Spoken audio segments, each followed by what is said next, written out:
a compartir? ¿Querés probar?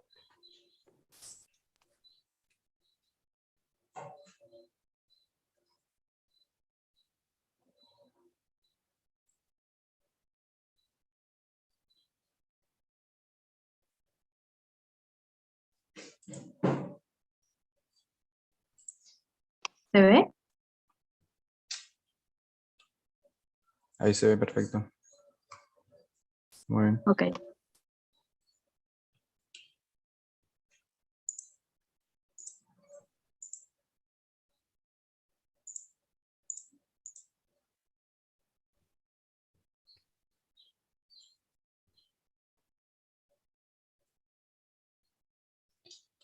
Bueno, vamos a esperar un poco más.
Vamos a esperar hasta 9:05.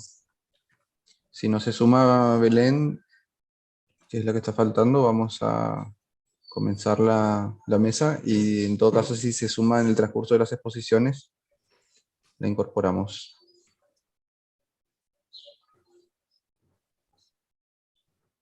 Bueno, yo dije que tenía otra actividad, que posiblemente tenga que abandonar la sesión por la mitad, pero recién escribí un mensaje pidiendo flexibilidad, así que posiblemente me quede hasta el final, que es lo que me interesa. Perfecto, Leo. Muchas gracias. Igual si ven que me voy, porque es también una actividad que ya tenía comprometida. Dale, sí, me escribís nomás acá por el chat y yo tomo la posta.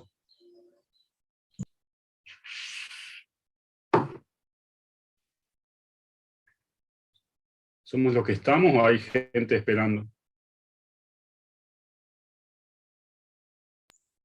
Hasta ahora somos lo que estamos. Bueno, sugiero Ahí, esperar unos minutos más, 2 minutos más y sí, empezar, porque si no después se va desplazando todo, sí, sí, sí. Si no se extiende y como pasó después ayer. se hace cuesta arriba ya. Ya no hay lugar para preguntas y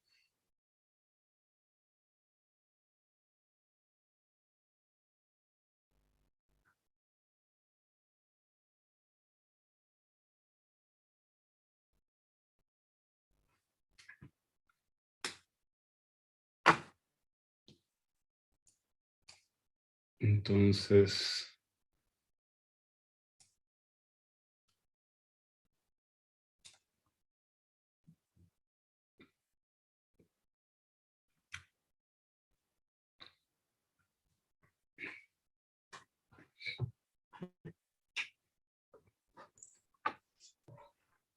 Bueno, vamos a cumplir el tiempo de... No pasaron los minutos, todavía, pasó uno. Bueno, te voy a esperar literalmente entonces. Sí. Mientras tanto voy haciendo una introducción. Ujú. Vamos a dar en breve inicio a la tercera jornada ya del segundo workshop internacional El Guaraní en Perspectiva, Subjetividades, Espacios y Dinámicas. Este evento organizado por el Instituto de Investigaciones sobre el Lenguaje, Sociedad y Territorio de la Universidad Nacional de Formosa, que cuenta con el aval, financiamiento y respaldo del CONICET y de la Universidad Nacional de Formosa. Queremos dar las gracias a todos los colaboradores, los participantes, los miembros del comité organizador y el comité académico, y en especial a quienes están haciendo ahora soporte técnico desde diferentes computadoras. Por un lado está Carlos Castells para ser Community Manager de Facebook, y Yanina Allende nos está siguiendo desde el YouTube para ver los analytics y los comentarios. Bien. Bueno, entonces, como quieras, si querés dar dar inicio a la siguiente mesa. Adelante, dejo todo en tus manos, Leonardo. Entonces, damos inicio entonces a la siguiente mesa. Vamos a presentar entonces a Silvina Paz de la Universidad Nacional de Formosa y a Adrián Fernández del Colegio Nacional Juan Bautista Alberdi de Paraguay, con la exposición Representaciones sobre el guaraní en Formosa, aproximaciones desde la investigación y la enseñanza de la lengua. Tienen entonces ustedes la palabra. Muchas gracias, Leonardo. Voy a compartir la pantalla un poquito. Bien, este trabajo realizado en coautoría con el licenciado Adán Fernández aborda el estudio de las representaciones sobre el guaraní en Formosa desde esta doble dimensión que son la investigación lingüística y los diferentes espacios de formación sobre la lengua. El estudio de las representaciones sobre el guaraní y del español como un epifenómeno estuvo enfocado principalmente al análisis de las actitudes, ¿sí? Es decir, esas cristalizaciones de la representación en conductas, ya sea de atracción, de rechazo, frente a determinadas formas que se pueden manifestar a través de la lealtad lingüística o el autoodio en términos de Boyer. Y hay una amplia cantidad de trabajos, pero que se circunscriben principalmente al contexto paraguayo. En el contexto argentino, el estudio de las representaciones se ha vinculado principalmente al contexto educativo, ¿sí? En comunidades de inmigrantes paraguayos en los grandes centros urbanos de la Argentina. Y también hay antecedentes de su estudio en el marco de la oficialización del guaraní en la provincia de Corrientes. Gran parte de estos trabajos abordan el estudio de las representaciones sobre la lengua guaraní a partir de discursos en español. Entonces, ahora les cedo la palabra a Adán, que va a comentar un poco cuál es el objetivo de este trabajo. Se ahora hay tereico a niñemongetas aguere guaraní hewa a hoy aguere con aisa agua pau con aisa agua tenda oñemombarete veja guaraní opuro hatabe ojo con aisa agua tendarubiga con aisa agua hoy cuá se beba guaraní hewa omo puñata ojo. Buenos días. Les saludo con mucha alegría por estos espacios que se están generando para fortalecer la lengua guaraní. Estos espacios y estas personas que se dedican a la investigación dan su aporte de esa manera. Cada vez creo que el guaraní va ganando nuevos espacios y nuevas consideraciones. Sin embargo, hay representaciones, hay ideas en relación a la lengua y de manera inherente a la cultura guaraní. Entonces tenemos que hablarlas y de manera objetiva, sin clasificarla en representaciones negativas o positivas, sino representaciones en fin. Así que este trabajo apunta, ¿no?, a identificar y describir las representaciones sociolingüísticas sobre el guaraní a partir de testimonios en guaraní, procedentes de hablantes bilingües de Formosa, recogidos en dos contextos de trabajo sobre la lengua: la investigación lingüística, desarrollada a partir del trabajo de campo en ciudades de Formosa y Laguna Blanca, y por otro lado la enseñanza de la lengua, en el marco de espacio formativo, con el formato taller impartidos en las mismas ciudades. Estas instancias de la práctica lingüística donde se tematiza la lengua, propician la formulación de discursos en los que se materializan diferentes representaciones acerca de las variedades, los usos lingüísticos y los hablantes en la situación de contacto lingüístico del guaraní y el español. ¿Silvina? Entonces, el trabajo en sí se inserta en lo que es el marco de la glotopolítica, una disciplina que está centrada en el estudio de las intervenciones en el espacio público del lenguaje, y que participan en la reproducción y en la transformación de las relaciones de poder. El trabajo aborda las representaciones sociolingüísticas, es decir, aquellas construcciones subjetivas, compartidas socialmente, que están referidas a objetos lingüísticos, es decir, variedades, lenguas, acentos, formas de hablar, formas de escribir, de leer, y que implican también una evaluación sobre los sujetos asociados a estos objetos lingüísticos. El análisis, como se anticipan en los objetivos, se sustenta en un corpus de discursos orales en guaraní, obtenidos a través de entrevistas semiestructuradas en las que se suscitó en cada instancia de esas entrevistas la emisión de juicios sobre la lengua. Entonces, a partir de las herramientas del análisis del discurso, ¿sí?, vamos a interpretar y describir los diferentes recursos discursivos en guaraní, recursos discursivos nativos, utilizados para conceptualizar y categorizar la lengua, las formas de hablar y sus hablantes. Paso la diapositiva un ratito. Entonces, este corpus, ¿sí?, fue recogido por ambos.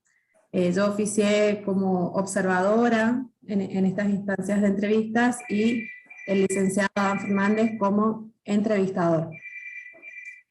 En el marco de un proyecto de investigación lingüística, se diseñaron entrevistas a partir de un protocolo previamente elaborado en colaboración con Adán, enteramente en guaraní. Este protocolo de entrevistas giró en torno a 3 ejes temáticos, ¿sí?, que tienen que ver con la constitución y orígenes del grupo familiar, competencias lingüísticas en guaraní y en español, y los contextos de uso y actitudes hacia ambas lenguas.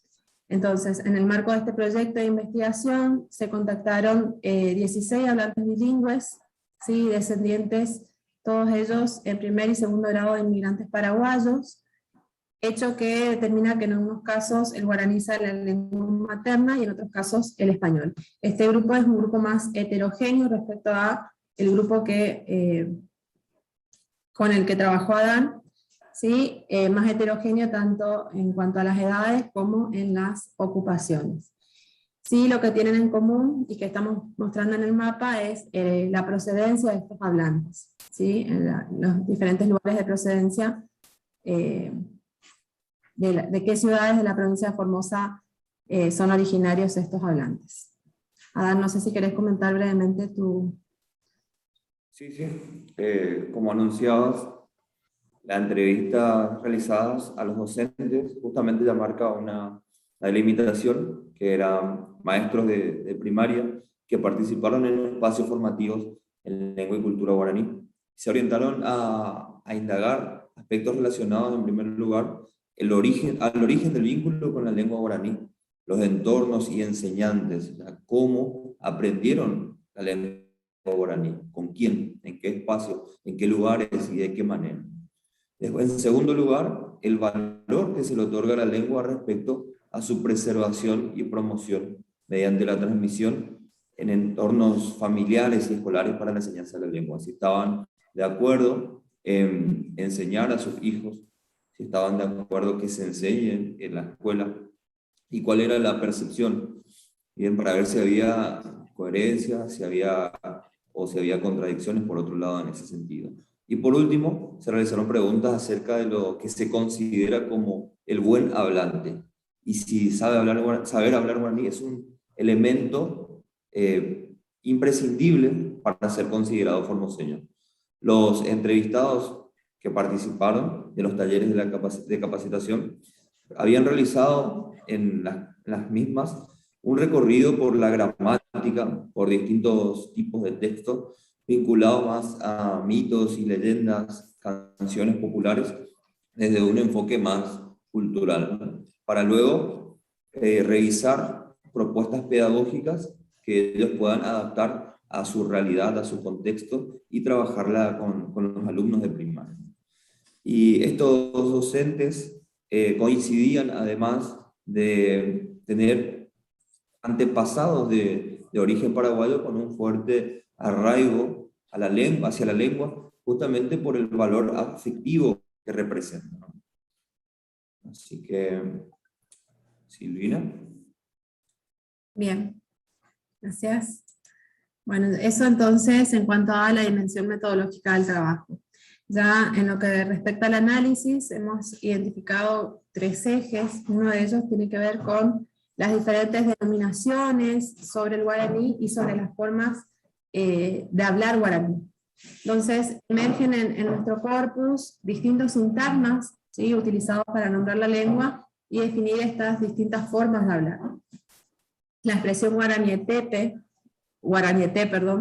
como aparece en el ejemplo 1, presupone la existencia de un guaraní auténtico, un guaraní verdadero, que presumiblemente podría estar sin influencias del español, ¿sí?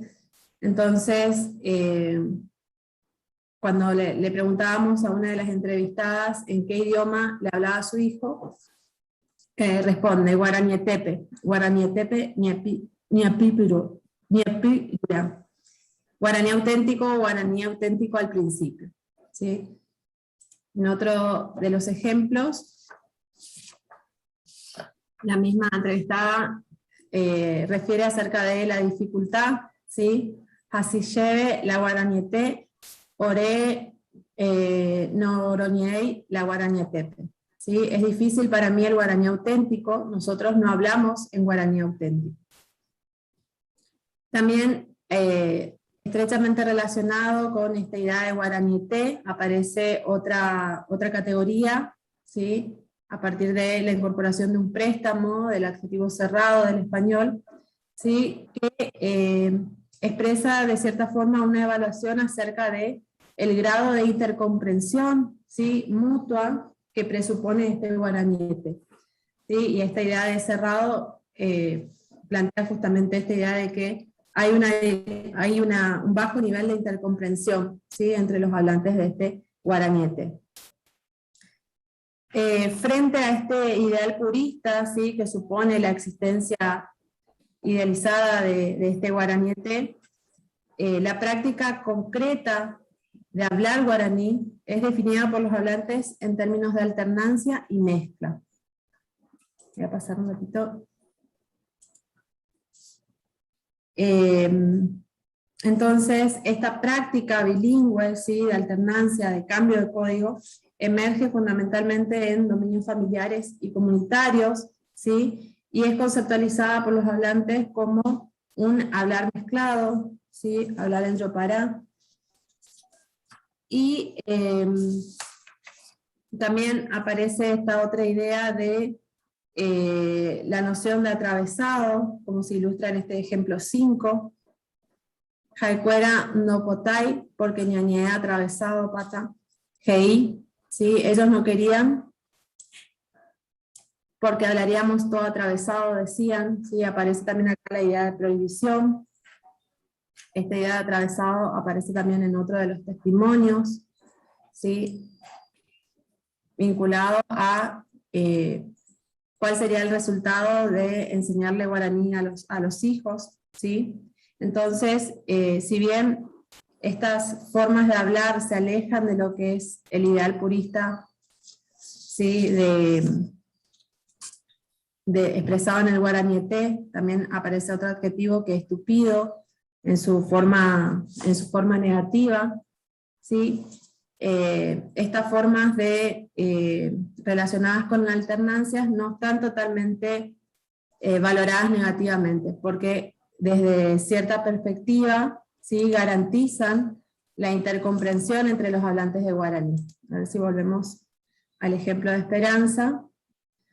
En este ejemplo, ¿sí?, ella, bueno, hay muchas cosas en guaraní auténtico, ¿sí?, que no decimos en guaraní auténtico, hablamos medio mezclado, dice Esperanza.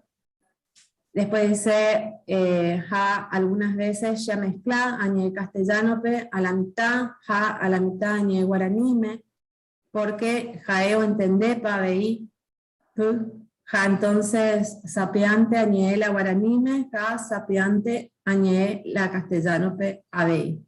Entonces, esta idea de la mezcla y la alternancia no está valorado negativamente porque en cierta forma garantiza las posibilidades de interactuar y de comunicarse con los otros hablantes. El otro eje que vamos a discutir tiene que ver con en qué medida el guaraní es un componente, ¿sí?, de la identidad. Entonces, Adán, si querés. Sí, quisiera agregar algo más para clarificar un poco el punto anterior. Nos pareciera que existe un guaranieté, por un lado, en un estatus importante, casi inalcanzable, y por otro lado, también el castellano de manera inalcanzable.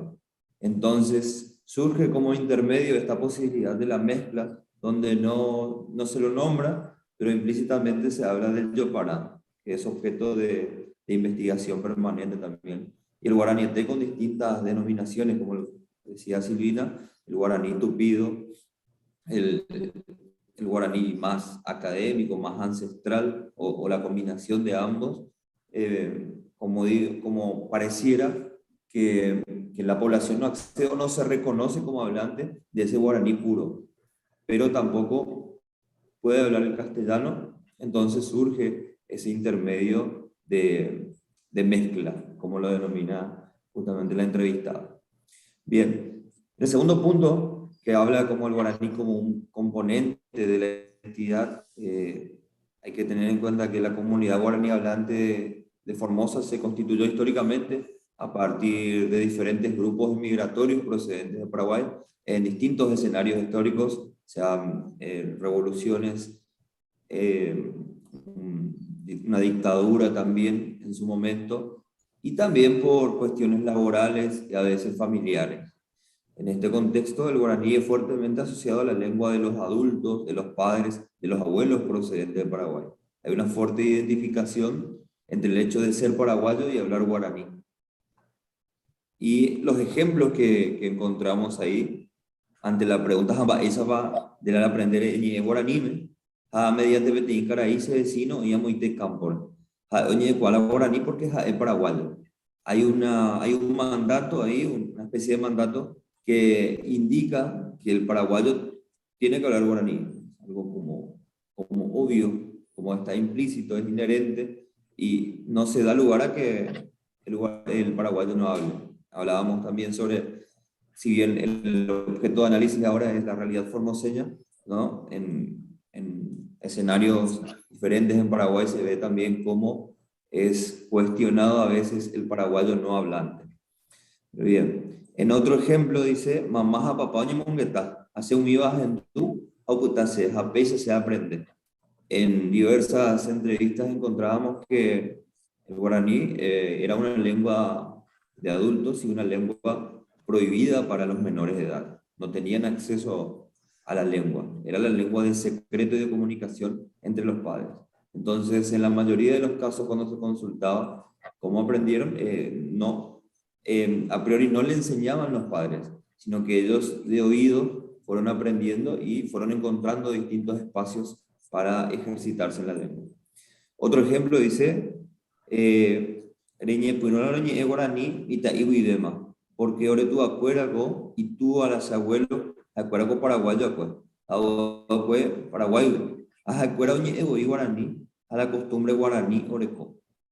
De vuelta a esta idea vinculada ya no solamente a la lengua, sino a la cultura guaraní, al afirmar de la posee la costumbre guaraní, y hay todo un conjunto de valores que reconoce el pueblo guaraní, que pertenecen a una idiosincrasia particular, a ciertas características que los definen más allá de la lengua, ¿no? Pero vuelve a aparecer esto, que el origen de la lengua es el Paraguay. Entonces, caemos a veces en pensar acá en la región de Formosa que el guaraní es un patrimonio exclusivo del Paraguay.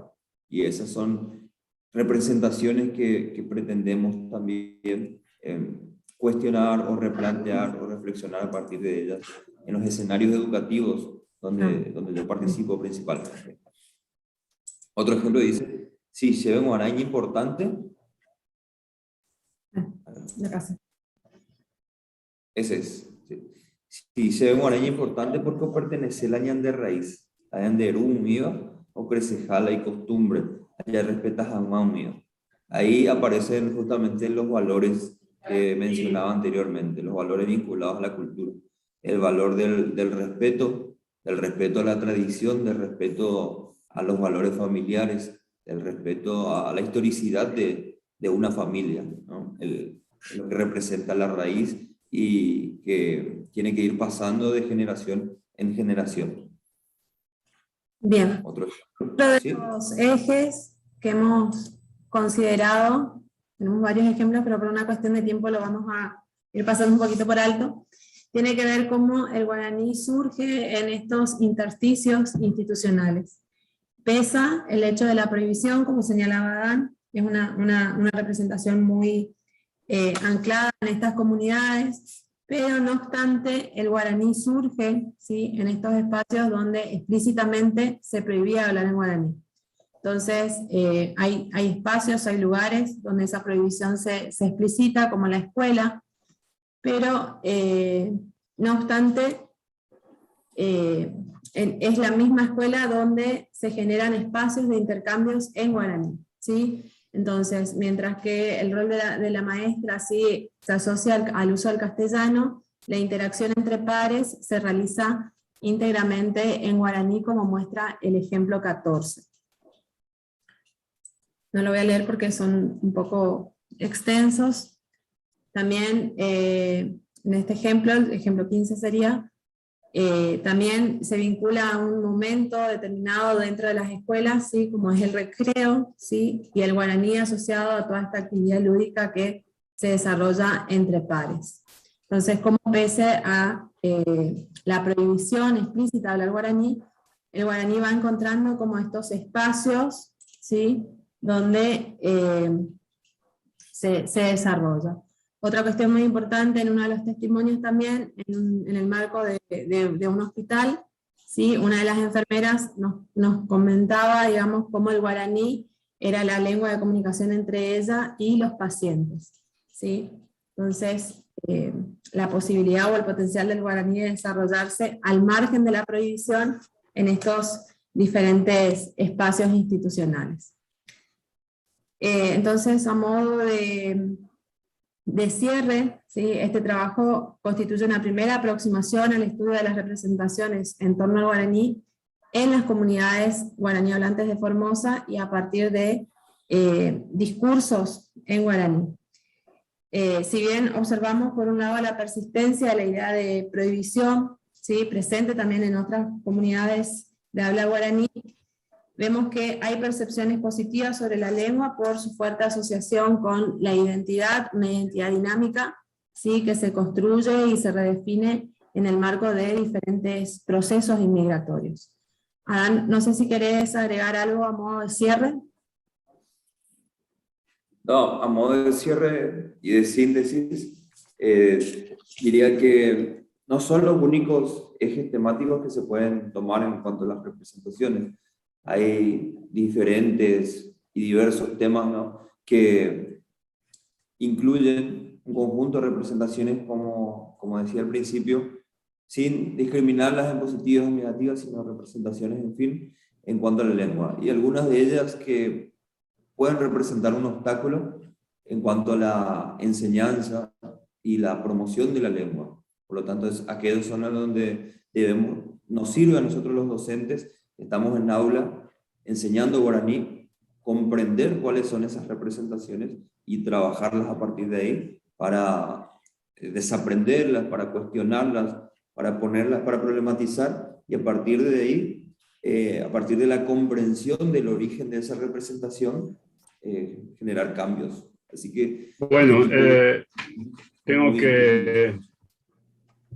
que dar por finalizada la Gracias. exposición. Muchas gracias. Realmente muy Muchas gracias. interesante, y espero que después podamos conversar de algunos puntos que quedaron aquí por profundizar, que son varios.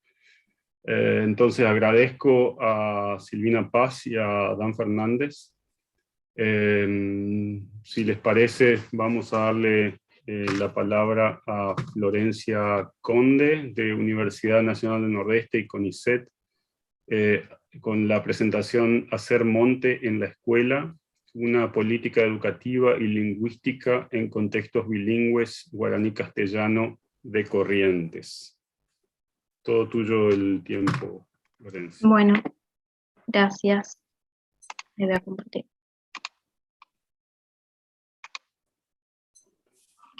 Bueno, yo hice un PowerPoint, pero sobre todo para poner un poco de imágenes a esta presentación, porque bueno, voy a mostrarles, compartir con ustedes también un libro, entonces para que las imágenes se vean mejor. Bueno, como me presentó Leonardo, soy Florencia y soy parte de un equipo de investigación que hace muchos años viene describiendo los usos del guaraní en diferentes contextos escolares y comunitarios de la provincia de Corrientes. Este equipo está coordinado por Carolina Gandulfo, y yo específicamente estoy en el equipo desde el 2012, pero hace 6 años estoy haciendo investigación de la etnografía educativa en escuelas rurales del departamento de San Luis del Palmar. Y en esta oportunidad traje para compartir algunas reflexiones que venimos formulando en torno a un proyecto de elaboración de materiales didácticos bilingües, y voy a ir como desagregando algunas de las ideas que aparecen en este título, pero esto de hacer monte en la escuela voy a dejar un poquito para más adelante. En primer lugar, por ahí explicitar un poco cómo estamos pensando la idea de política, y específicamente cuando nos referimos a política lingüística o política del lenguaje. Aquí dialogamos con perspectivas que consideran que la política no solo refiere a los documentos oficiales o a lo que las autoridades o ciertos agentes estatales hacen con esas normativas, sino también nos referimos a aquellas acciones cotidianas de los actores, estas perspectivas que ponen como el acento en la agencia de los sujetos, como por ejemplo cuando Virginia Unamuno se refiere a los docentes indígenas del Chaco como hacedores de la EIB, o bien los trabajos que describen el papel activo de los niños en la transformación de los sentidos y las prácticas en sus comunidades, en su familia, Paula Casares, por ejemplo. En esa línea, en nuestro equipo hay trabajos que también muestran cómo los niños se convierten en productores de política lingüística en su escuela, en su paraje rural, al ocupar una posición de interpelación a los adultos respecto al guaraní. Ese es el trabajo de Carolina Gandulfo.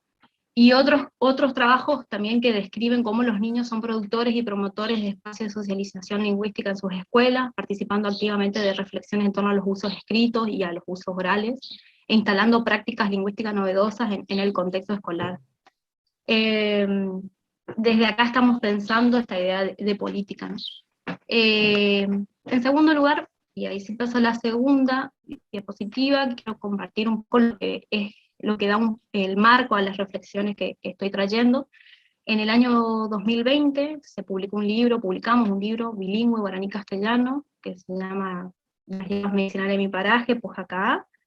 Este material fue producto de una investigación colectiva desarrollada durante los años 2015 y 2017, lo que fue la producción de la información, y después todo lo que tuvo que ver con el diseño y la edición del material duró unos años más. en este proceso participó un equipo de la Universidad Nacional del Nordeste y del Instituto San José de acá de Corrientes, nuestro equipo, digamos, y 2 escuelas rurales del departamento de San Luis del Palmar. Aquí los niños fueron como los responsables principales en la producción del contenido, a partir de entrevistas y observaciones en sus parajes, y también en el pueblo cercano, que es San Luis, que es el pueblo capital, digamos, del departamento.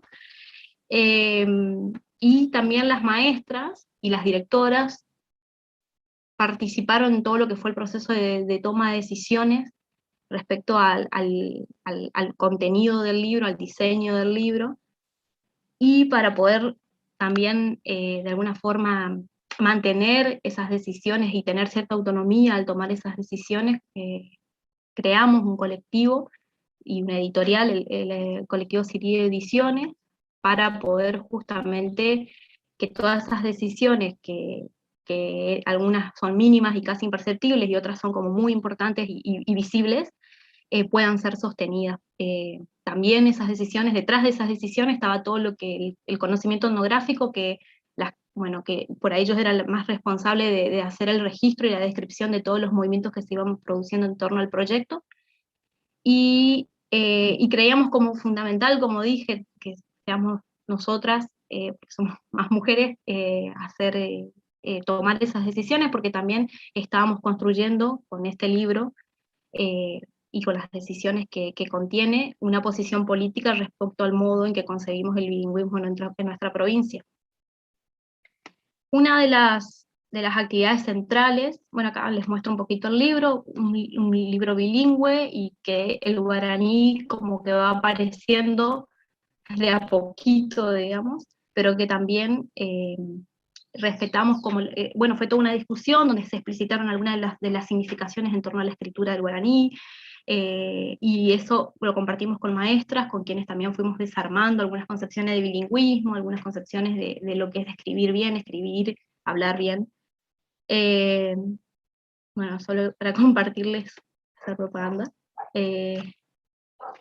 Y una de las actividades centrales para producir el contenido del libro fue el recorrido junto con niños, pobladores, docentes, con diseñadores gráficos que participaron del proyecto. Estos recorridos por los montes, ya sea los lindantes a las escuelas, y otros que de alguna familia del paraje, y como que los objetivos de las visitas fueron múltiples. En algunos casos era para realizar ejercicios de observación propios de la investigación que estaban haciendo los chicos. En otros casos era para identificar y fotografiar las hierbas medicinales, y también para identificar y seleccionar algunas muestras de las hierbas, porque fue finalmente la técnica que nos propusieron los diseñadores y que quedó en el libro, que es de escanear. Fueron escaneadas, no están fotografiadas, algunas están ilustradas, pero bueno, fue como la técnica principal.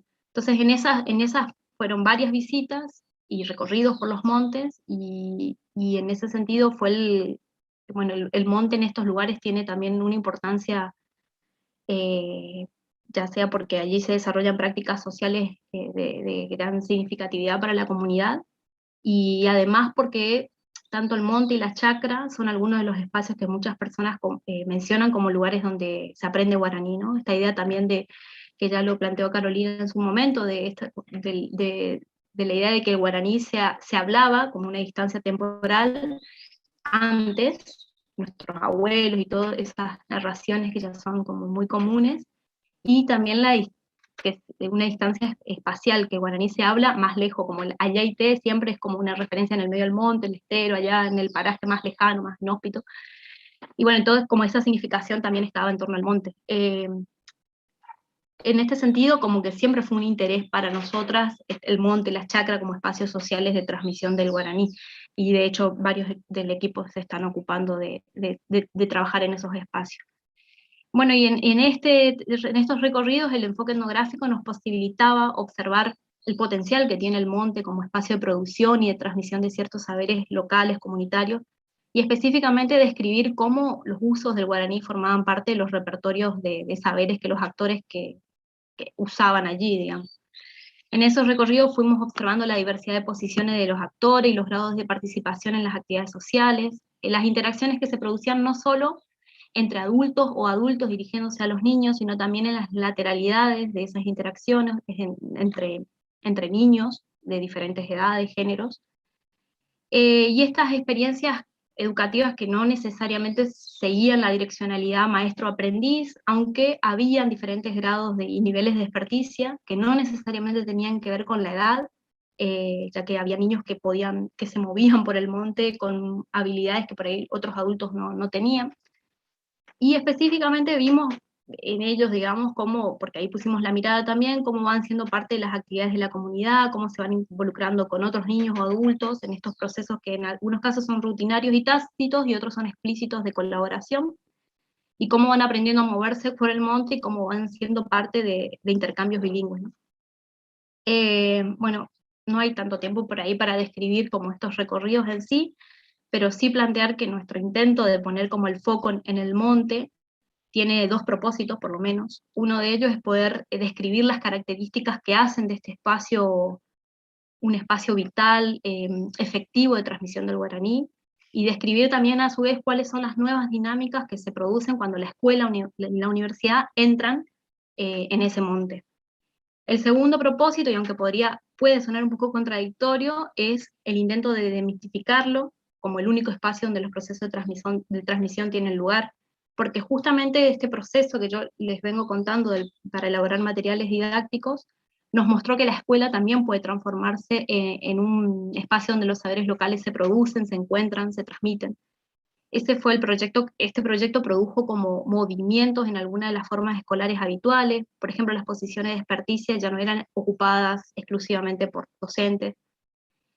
Aparecen en la escena escolar otros actores, como los que se denominan tutores en la escuela, ¿no? Los padres, madres, abuelos, tíos, vecinos, curanderos, curanderas, que son mencionados en la investigación como los informantes clave, que fueron seleccionados por los chicos. También los niños ocupan posiciones de interlocutores válidos, de productores de conocimiento social, y son ellos los que preguntan, interpelan sobre estos temas, algo que no es tan habitual cuando se trata del guaraní, y que no es común que en las interacciones con adultos sean ellos los que se dirijan inicialmente usando esta lengua, y acá fue como una novedad el hecho de que se diseñe un instrumento bilingüe donde los niños hacían preguntas en guaraní. Otro de los movimientos de este proyecto fue la validación y la legitimación de ciertos saberes locales comunitarios como contenidos escolares, cuya pertinencia es discutida no solo por los docentes, sino también por los tutores, que empiezan a participar de espacios donde se define lo que se enseña en la escuela. Y también movimientos muy importantes en torno a la escritura del guaraní. El guaraní se empieza a escribir en las recetas bilingües, digamos, que una de las páginas del libro se empiezan a escribir en el cuaderno, en el pizarrón. El guaraní se evalúa en instancias oficiales de acreditación, y nada más y nada menos que en el área de lengua, que acá en Corrientes es, bueno, y en los lugares donde trabajamos, la insistencia de las docentes para que los niños aprendan a escribir bien el castellano, que muchas veces significa sin marcas del guaraní, y sin embargo en el espacio de lengua, desde donde se intenta evaluar desde la variedad estándar del castellano, se estaban incluyendo puntos que incluían la evaluación de la escritura del guaraní. En realidad de poder escribir alguno de los ejemplos que iban surgiendo en la investigación.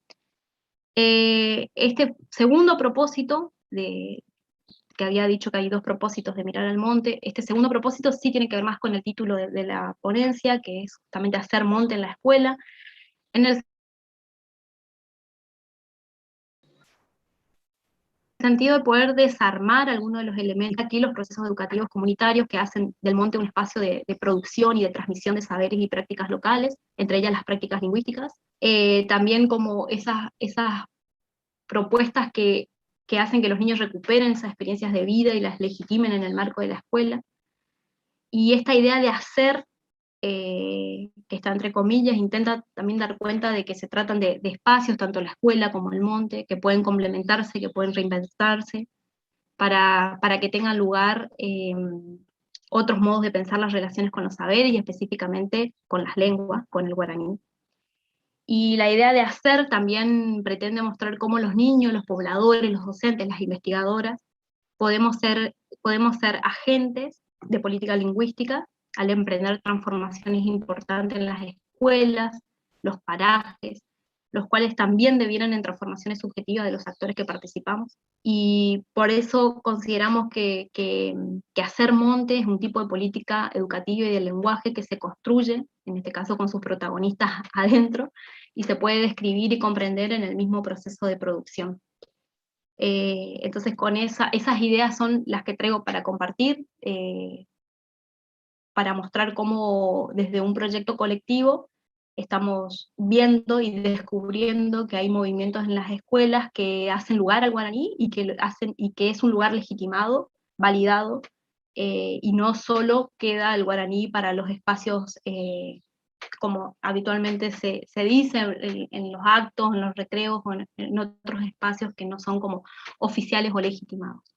Así que creo que me fui rapidísimo, a ver, estoy bien. Bueno, eso sería. Estás muy bien en el tiempo, así que si querés podés seguir agregando cosas o... No, por ahí Sí, que no conté mucho, no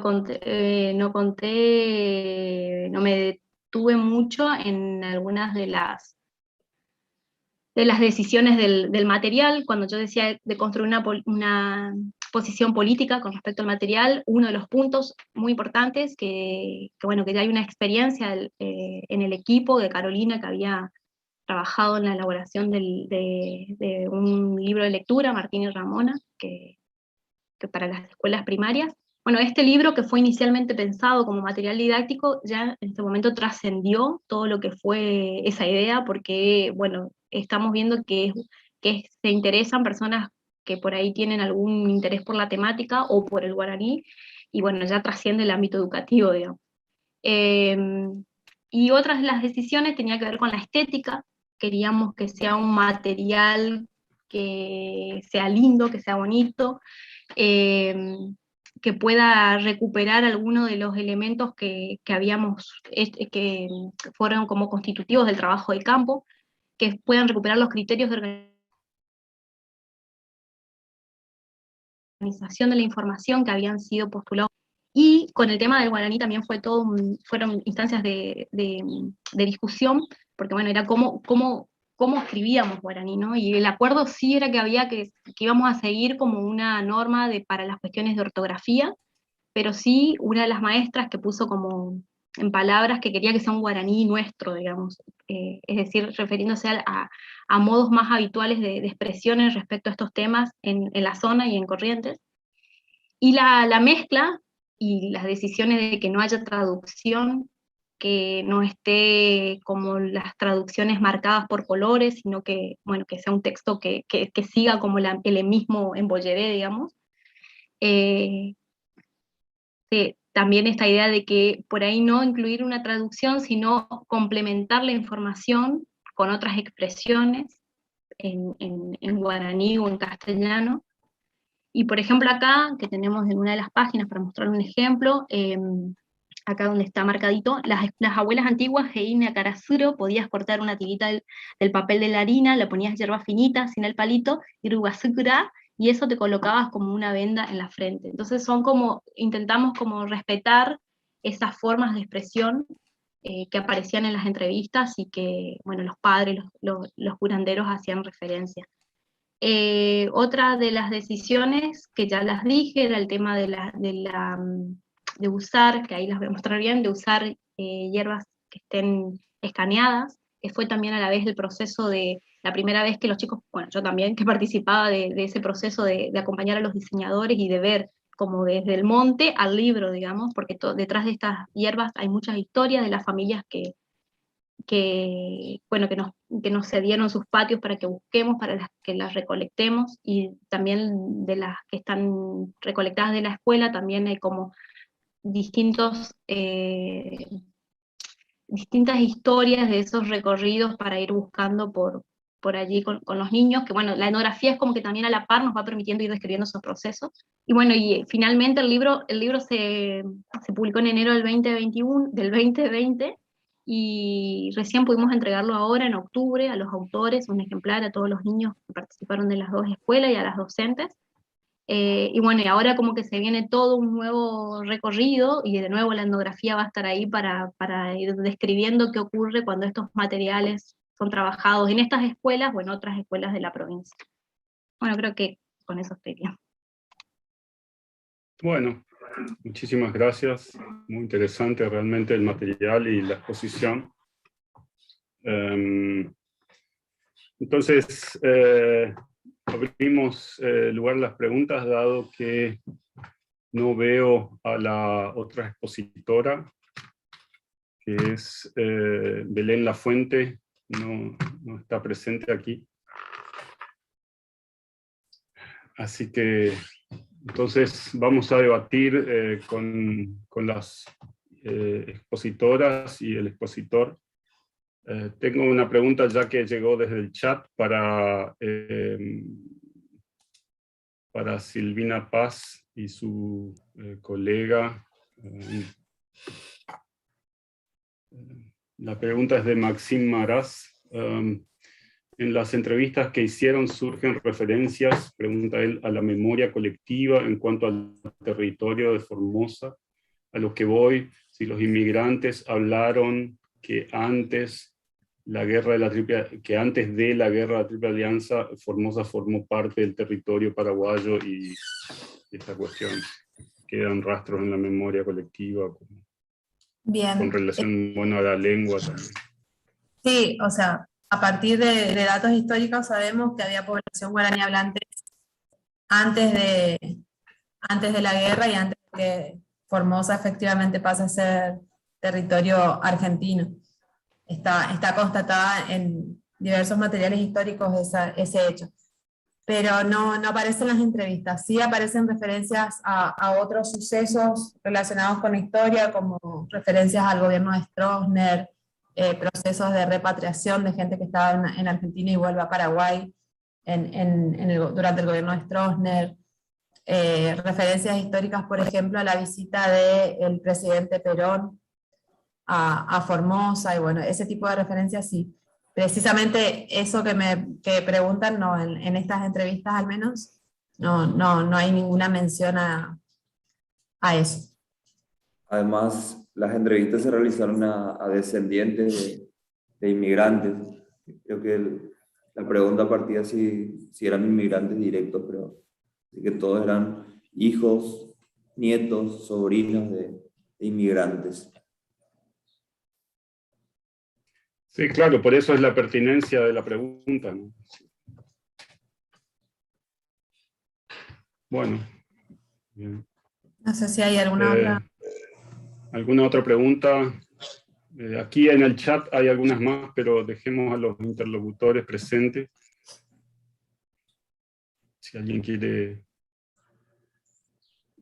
Si me permiten, yo sé que soy prácticamente el moderador acá de todo, pero tengo algunos comentarios que hacer.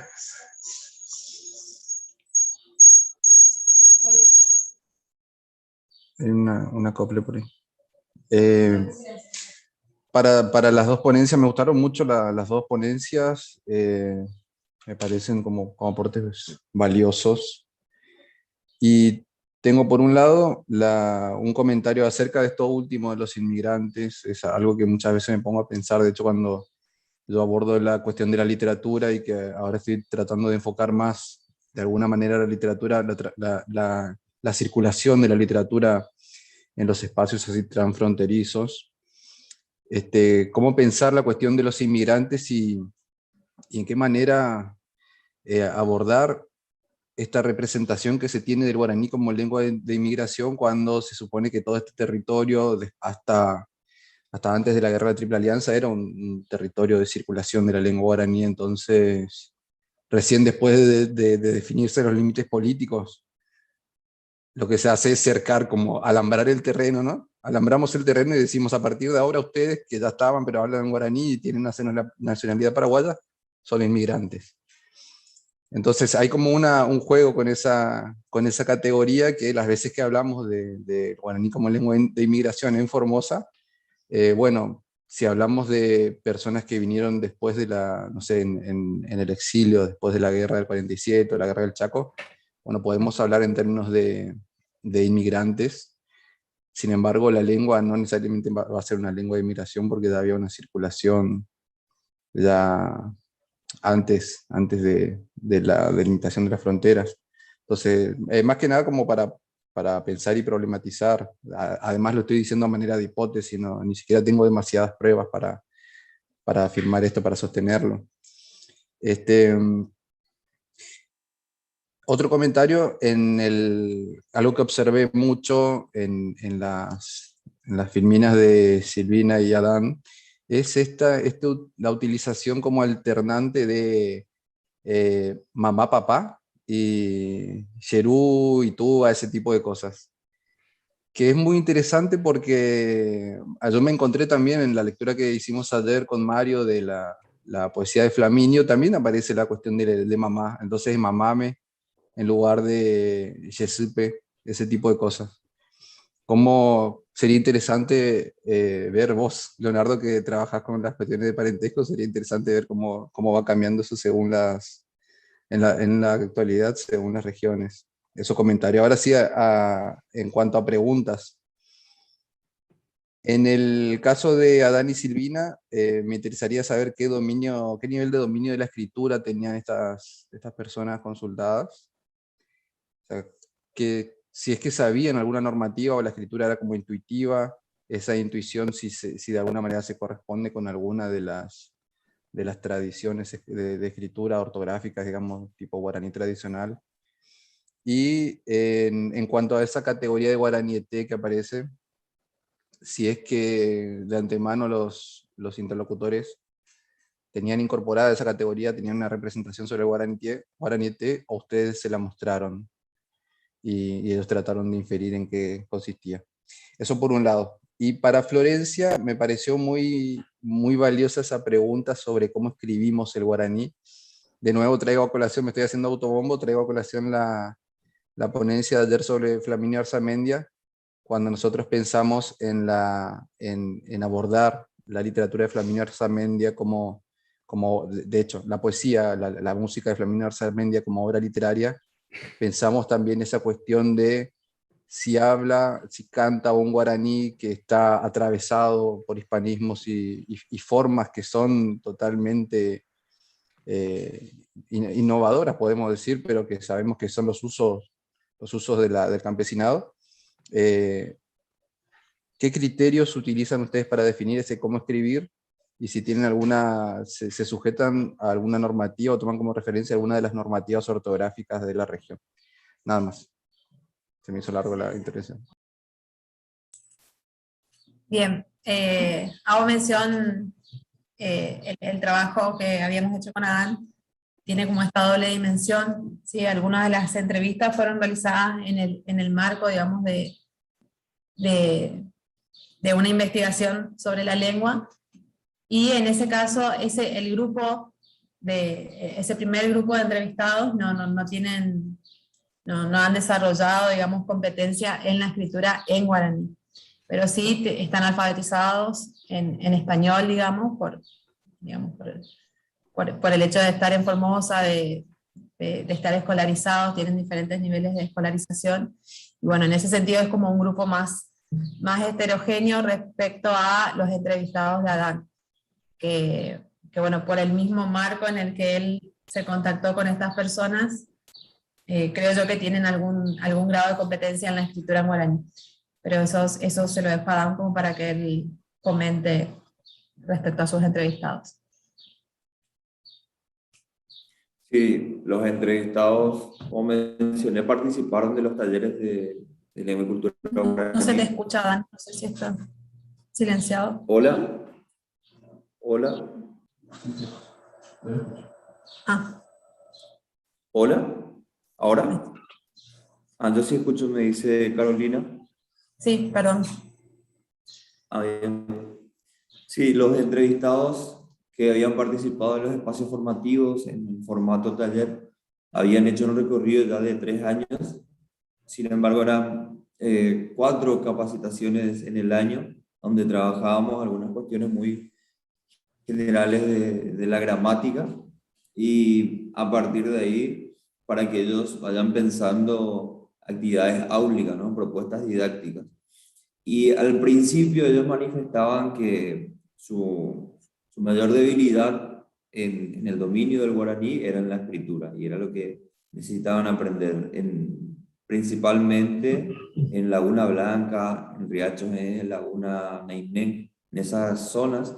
Eran hablantes muy avanzados, o tenían muy buena dicción en el guaraní, se expresan cotidianamente, pero la escritura era lo nuevo para ellos. Comentaban que veían programas de Paraguay televisivos, y ahí tenían curiosidad por cuál era la escritura correcta del guaraní. Y a veces decían que escribían de oído, o cómo entendían que podía llegar a sonar una palabra. Y fue un proceso donde fuimos explicando el abecedario, la gramática, la fonética, y ir acompañando para que vayan cambiando algunas prácticas ya aprendidas que tenían y que por ahí costaban desaprender. Sin embargo, uno de los entrevistados también, que era del grupo más heterogéneo, él escribía poesías porque tocaba la guitarra también, y escribía en la grafía anterior a la actual del guaraní. Por ejemplo, para el Hanua, por ejemplo, escribía JH para expresar cuestiones así que no las recuerdo todas ahora, pero sí escribía en la gramática anterior.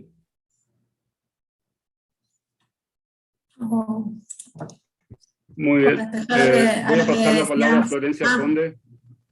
Bueno, Voy a no, hacer- quería mencionar lo de Sí. que había planteado Agrega. Rodrigo sobre lengua de inmigración, nada más, que sí, yo no la consideraría una lengua de inmigración, al menos acá, sino como una lengua de la región, porque de hecho, como en toda zona de frontera, sabemos que los procesos inmigratorios en sí también son muy complejos.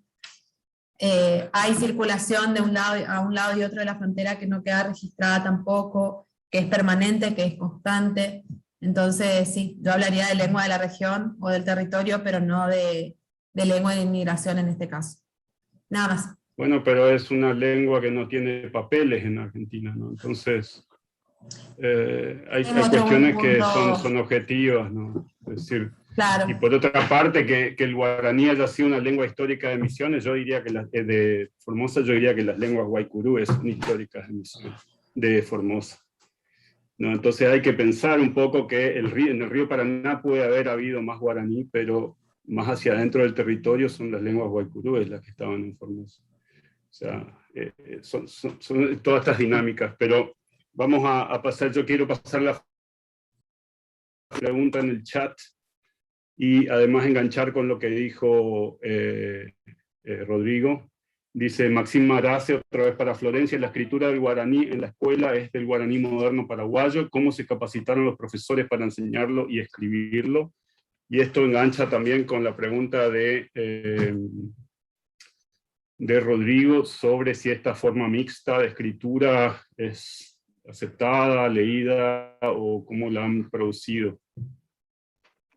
Bueno, sí, bueno, las discusiones en torno a la escritura fueron como en varias instancias. En principio sí, usamos una norma ortográfica, y también con respecto a la pregunta del YouTube, supongo que te referías al guaraní que se escribe en Paraguay, es como nuestra referencia, pero sí después fuimos tomando algunas decisiones que tenían que ver más con las variedades, ¿no? Por ejemplo, Pujá Ñaná en Paraguay seguramente es el modo más habitual que se refiere a las hierbas medicinales. Acá fue todo una discusión con la gente porque no sonaba de esa forma, digamos. En realidad, siempre cuando le preguntábamos, bueno, ¿cómo diríamos? Era lo Pujá. Y son los Pujá, son como los remedios, los Pujá caseros, los remedios caseros. Entonces, bueno, fue todo un trabajo con el portero, con las mamás, para finalmente terminar en Pujacá. Y así como con cada palabra íbamos tomando algunas decisiones de sostenerlas o no. Teníamos de referencia las normas ortográficas, también teníamos espacio de consulta con uno de los profesores que dan la extensión universitaria de guaraní, de la universidad que enseña guaraní acá, hace muchos años, que es el profesor Félix Fernández, que además de estar en ese espacio, es docente y director de escuela rural hace mucho tiempo, entonces era como que teníamos esa doble evaluación por parte de él.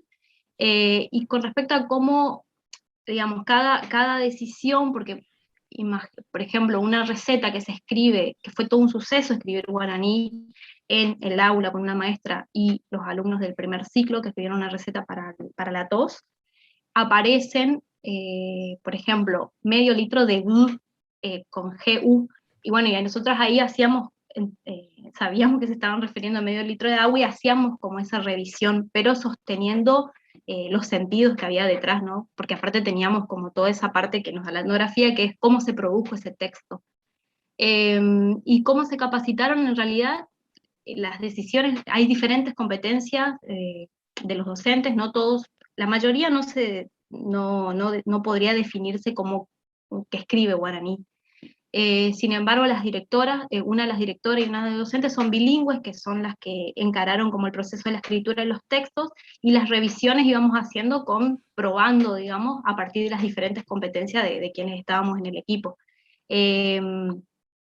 Todavía no es que todavía no usamos el material y no registramos cómo se están usando esos materiales para ver cómo sería como la enseñanza, ¿no? Porque tampoco el objetivo del libro es la enseñanza de la lengua, entonces vamos a ver qué pasa una vez que entra como en prueba, en la etapa de prueba, que ya hay unas instancias de pruebas antes del material, pero bueno, ahora con el libro impreso hay que ver qué sucede en las aulas. Esa es como la etapa que se viene ahora.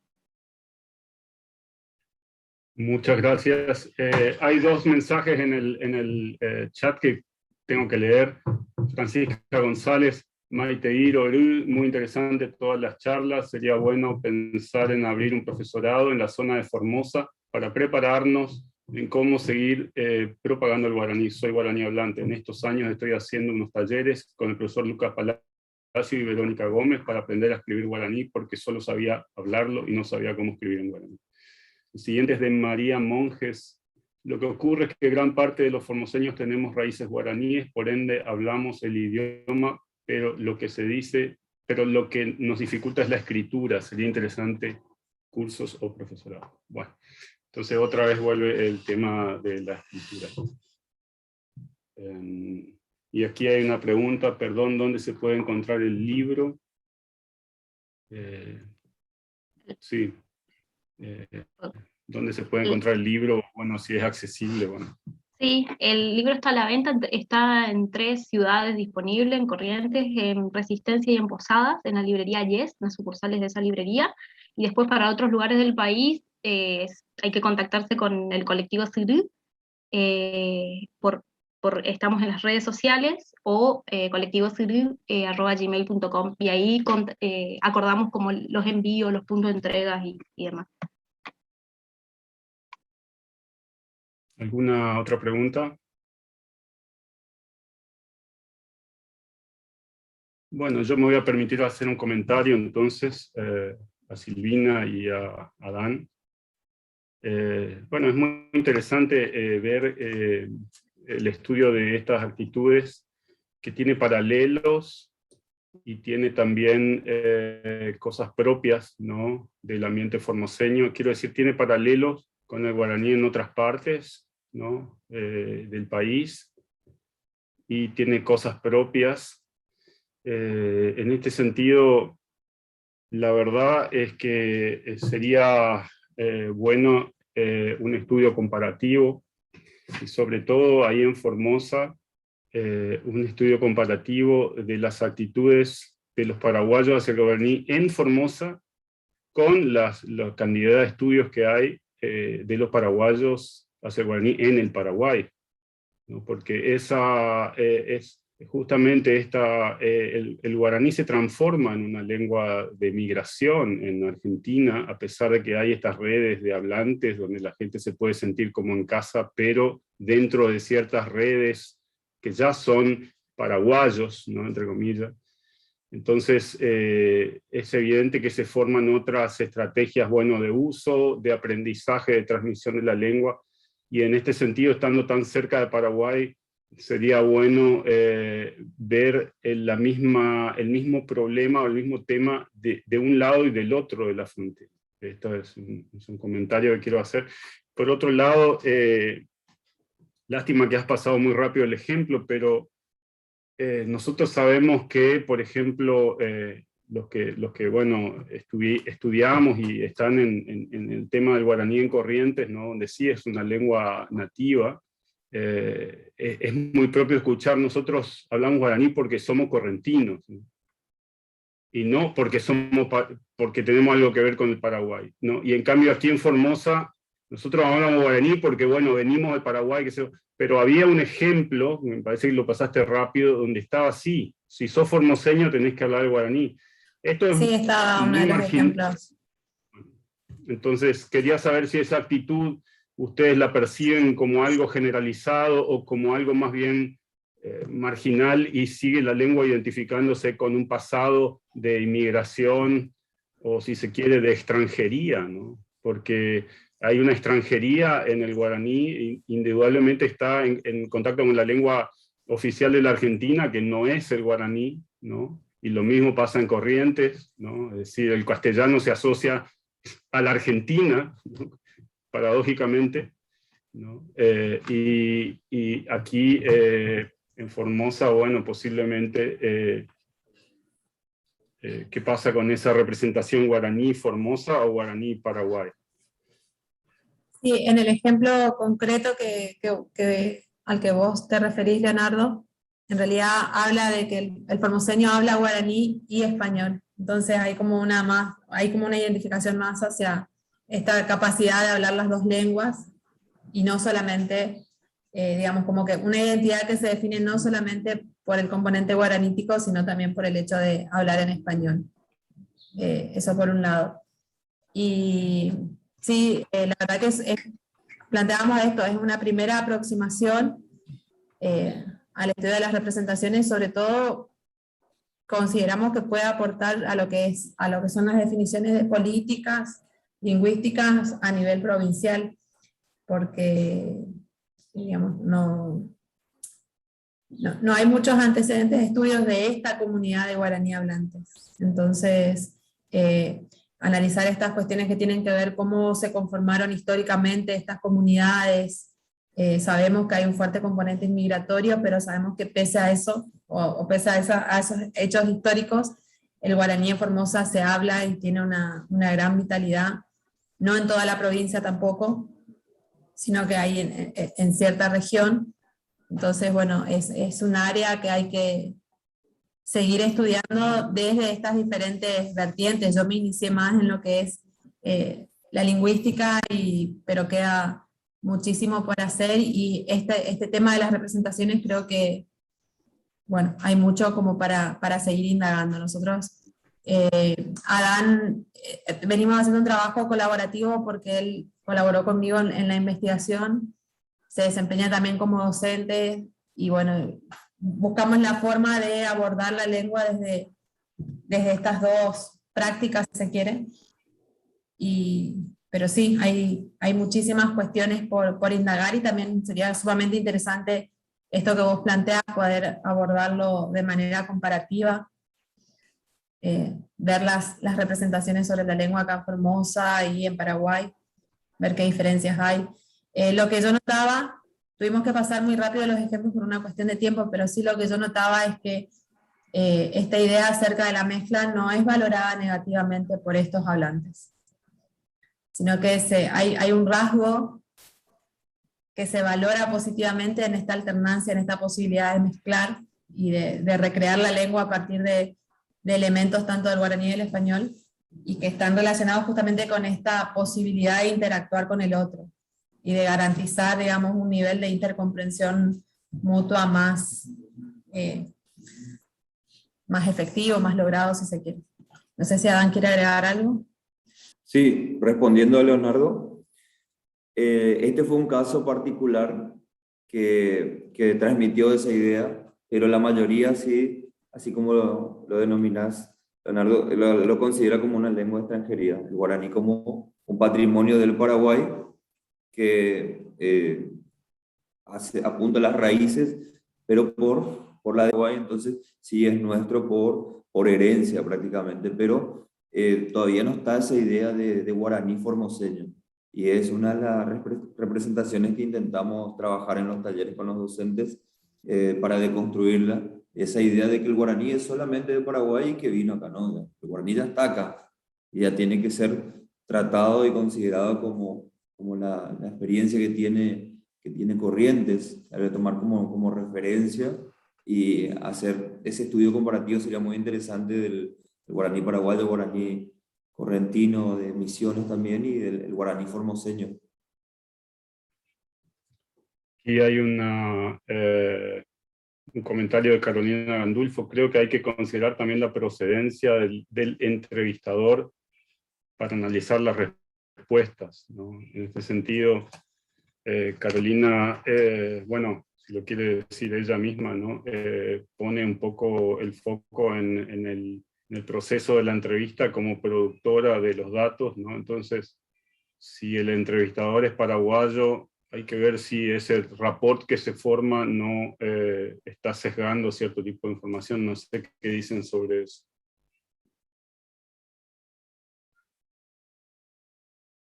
Si quieren comentar. Es decir, vos, Adán... Es un tema un poco más complejo porque tiene que ver con esta circulación permanente.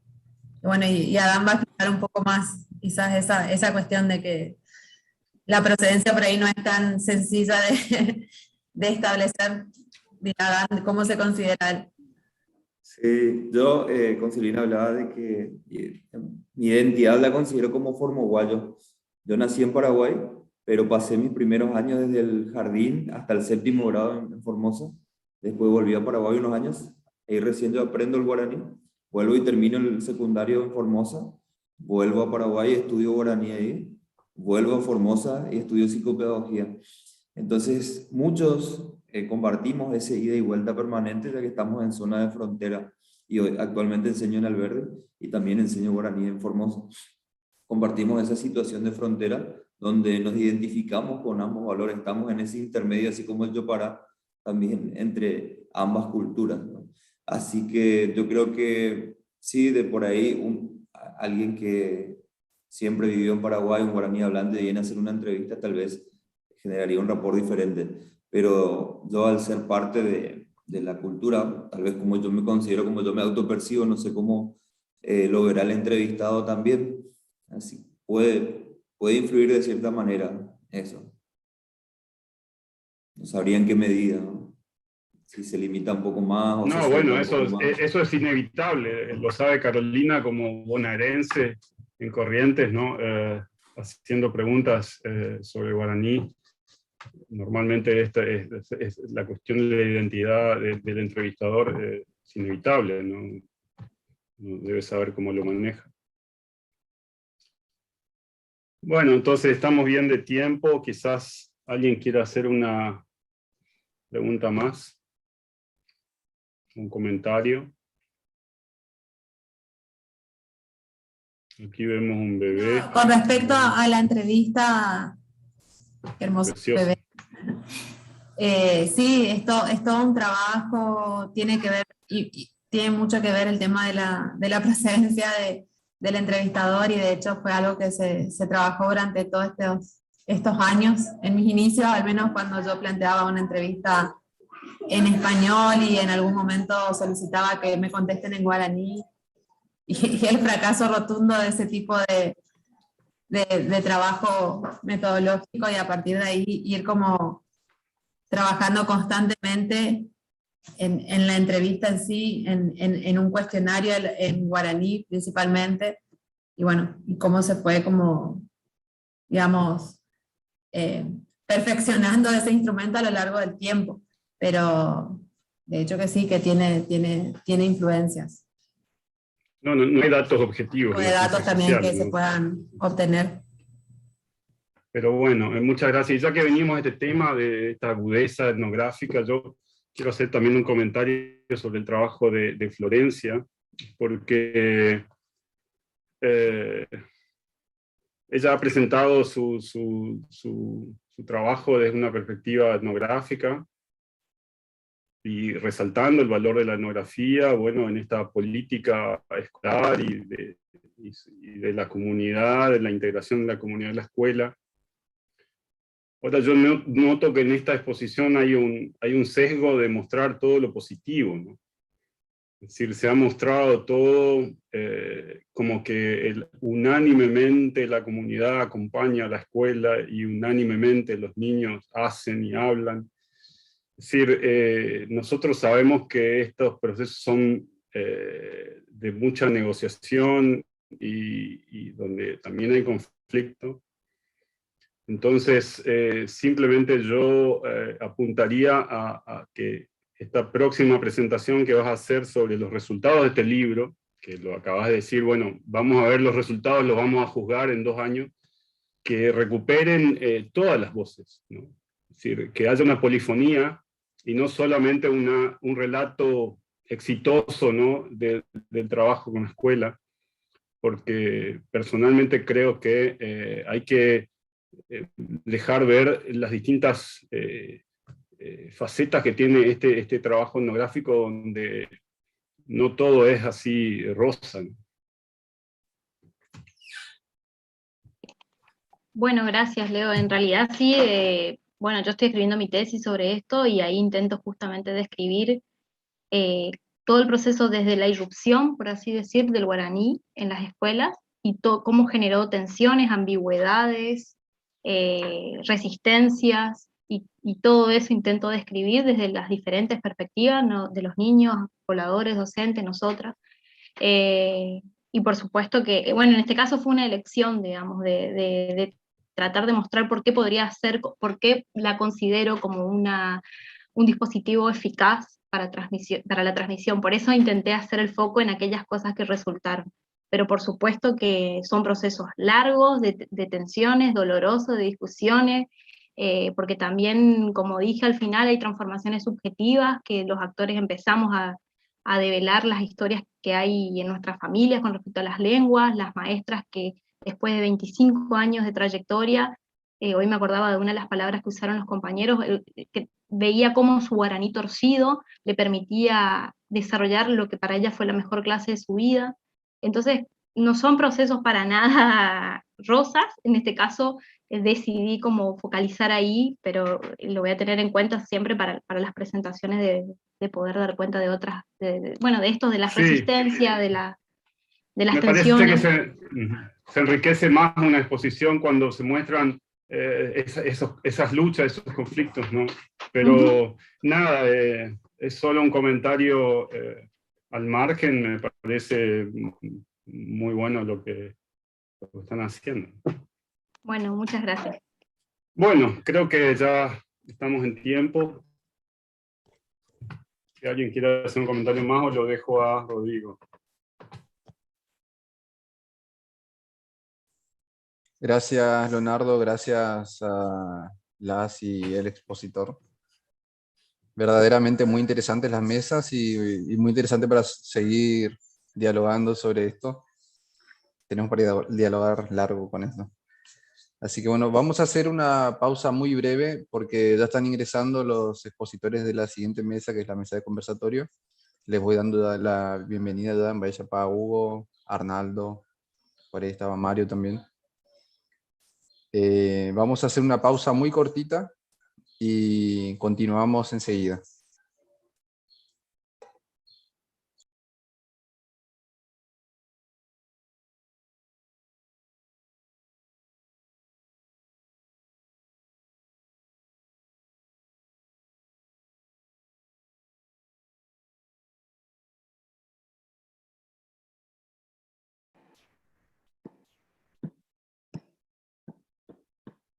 Bueno.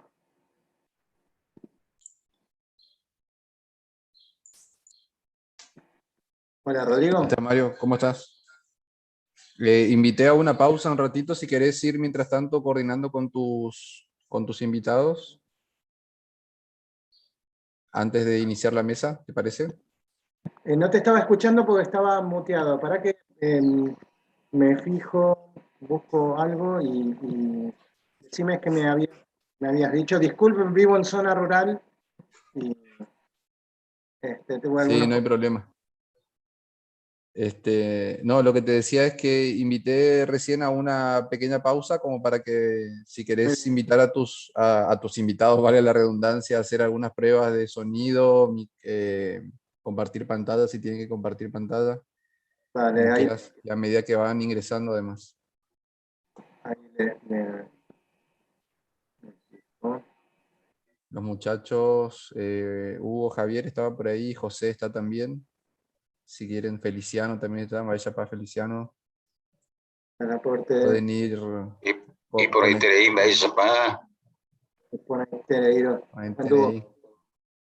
a ver, ahí te saber. Parece como don José. Amariciano se cañese.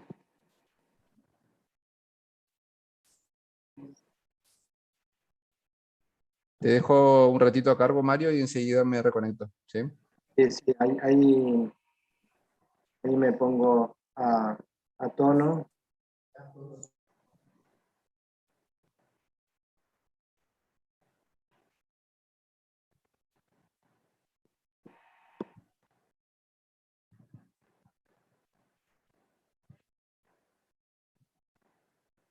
Acá. Buenísimo.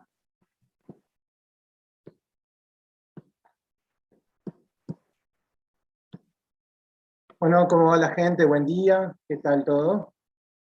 Estamos todos, los miembros de la mesa. Recién estuve escuchando a Feliciano Costa, un maestro. Un gusto coordinar esta mesa. Les pido disculpas, no entré antes, vivo en zona rural y se nos cortó la luz acá, estuvimos alambrando hasta recién. Estoy en el delta de Buenos Aires, en la zona del Tigre. Y me siento como en casa porque la mayoría son en Bucuá también, entonces mis vecinos son todos paraguayos y estábamos ahí a ver cuándo vuelve la luz, bueno, vamos a hablar de literatura paraguaya. Ustedes, pregunta técnica, tienen que compartir en pantalla, necesitan, quieren hacer alguna prueba para ver cómo sale eso. Hable ahora o calle para siempre, como dijo. No sé, excelente. Vamos a probar, no hay drama. A ver si la imagen sale bien. Ahí estoy yo. Ahí está. ¿Y cómo me estás escuchando? Yo te escucho perfecto. La gente ahí. Qué bueno, yo también, perfecto. Ahí la aporté. Ok, Mario, tranquilo, pa. Tranquilo, pa. ¿Ah? Hoy coité. Arnaldo, José, Hugo, Patecopio. Tranquilo. Debe ser hindú, Mario. Debe ser esa. Nada de Shine. Todo negro. Se veo tu nombre nomás. Hugo Centurión, dice. No mandé nada de cámara, Hugo.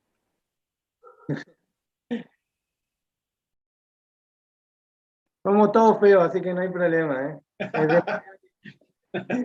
Factor común.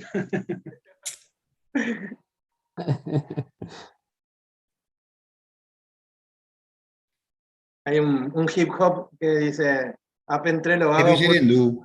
Debe ser hindú. Sí, andú. La se cámara no me dice. Yo soy el único que estoy mejor peinado acá en este grupo. Hoy está José. Yo soy el que... Mira que no me abre mi cámara.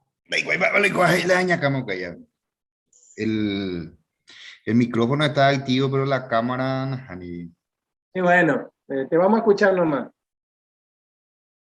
Capaz que soy el más feo de todos nosotros, por eso... Moejara Feliciano Jaeteña Patinungao Yecuadero Banda y Paise Apan de Cámara y Patatatín Pepe.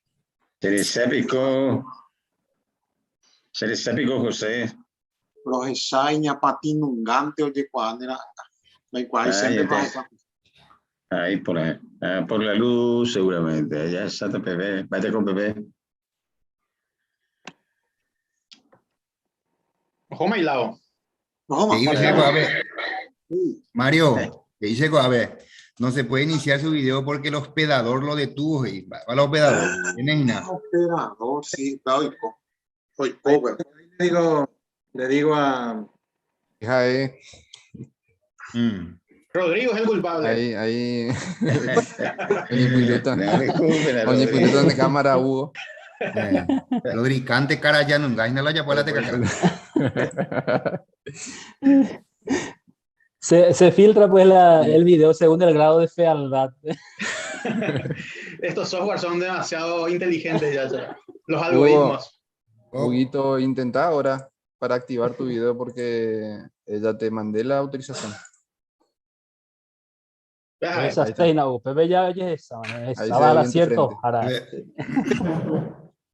Frente luminosa. Venga. O mi bipa.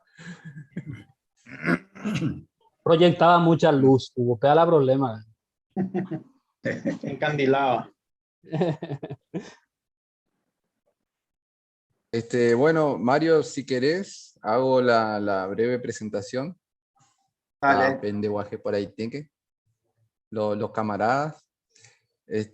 Bueno, vamos a empezar a transmitir ahora la mesa más importante, ayer lo anunciaba, la mesa más importante del siglo XXI de escritores en lengua guaraní, la mesa más importante de narradores del Paraguay en guaraní, así que esto es como se alinearon todos los astros, y lo que decíamos con Mario hace unos días, se alinearon todos los astros porque justo en el año 2021 tenemos, ¿cuánto? 4 libros de narrativa en guaraní, así que este fue el año en que estalló todo.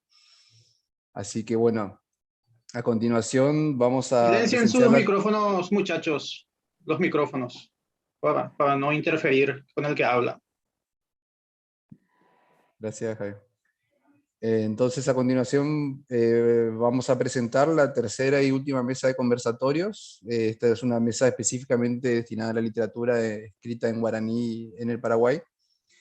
Va a estar está coordinada por el amigo Mario Castells, y se presentan en ella José Silva, Arnaldo Casco Villalba, cada uno lo va a ir presentando después Mario de nuevo, Feliciano Acosta, Javier Viveros y Hugo Centurión. Bienvenidos todos y bueno, dejo todo en tus manos, Mario. Adelante. Yo me silencio y desaparezco. Me desmute. Buenos días, es un honor para mí también, como recién mencionó Rodrigo, ser parte de esta mesa. Es un honor para mí presentar y coordinar la mesa que contempla la producción de textos narrativos escritos en lengua guaraní del Paraguay. No solamente por estar legado como lector y crítico a esta producción, sino también por la auspiciosa noticia que significa para nuestra cultura el que este año se hayan editado 4 libros importantísimos de narrativa, ¿no? Estamos con todos los escritores que hicieron que ese evento sea posible, ¿no? Tenemos al autor de Carayató, a José Silva, al autor de Querella, de Hugo Centurión, hablamos de Hugo Centurión, al autor de Bringo Luisó, Javier Viveros, y al maestro Feliciano Acosta, autor de la novela Carupuipú Elena. Veníamos de un gran momento previo a la pandemia, con la edición de Porengrapé, de Hugo Centurión, y de Tatucuá, de Arnaldo Casco, y también me voy a tomar el atrevimiento de mencionar esta novela de Irande, una novela escrita por un narrador boliviano, fallecido ya, Eli Ortiz, que fue escrita en guaraní occidental, o chiriguano, como se lo conocía antes de mala manera, que fue traducida al español por el novelista también, narrador, poeta, Elías Caurey, un antropólogo y escritor boliviano de la región del Isoso, de la autonomía guaraní de Bolivia, de la zona de Santa Cruz de la Sierra, siendo esta la primera novela escrita en guaraní occidental. Si a esto le agregamos que la producción narrativa en guaraní, desde que Tadeo Zarratea ha editado Carayito Pomero en el 81, 82, ya no recuerdo bien, ni que decir antes con la edición de los primeros relatos de Carlos Martínez Gamba a inicio de los 70, y en editoriales cartoneras de Buenos Aires, como la de Talleres de Inicio o el Centro de Fotocopias, esta producción era prácticamente nula, ¿no? Apenas acotada al arresto voluntarista de estos autores, de algunos autores, entre lo que después destacó Tadeo, Juan Maidana, Rubén Rolandi, para recordar algunos, ¿no? Esta situación, como sabemos, es despareja en relación con la poesía, que es un género muy cultivado de la literatura paraguaya, y también con el teatro, que tuvo un periodo de auge muy, muy grande, y me parece que eran los aspectos centrales, los géneros centrales de la literatura paraguaya de expresión guaraní. Esta frase la tomo del investigador, del crítico Walt Lustig, ¿no?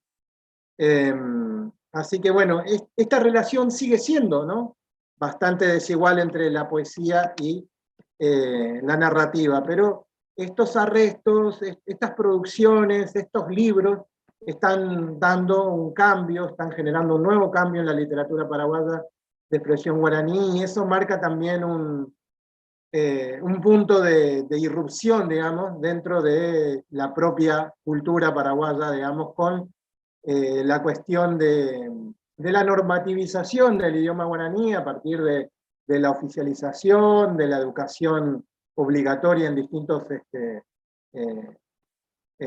grados, tanto el primario, el secundario, como en la universidad. Así que bueno, estamos muy contentos de esta situación y creemos que este auge marca una opción también literaria superlativa y una verdadera apuesta utópica para una lengua que fue hasta, y que sigue siendo, ¿no?, fundamentalmente oral. Así que es por todo esto que nombramos a este espacio con el título Baeber Aguasuñe por Ajpurek. Integramos en un mismo sintagma la literatura en guaraní en un sentido didáctico a un mito de soberanía, que es una metáfora de resistencia cultural y política de un pueblo, ¿no?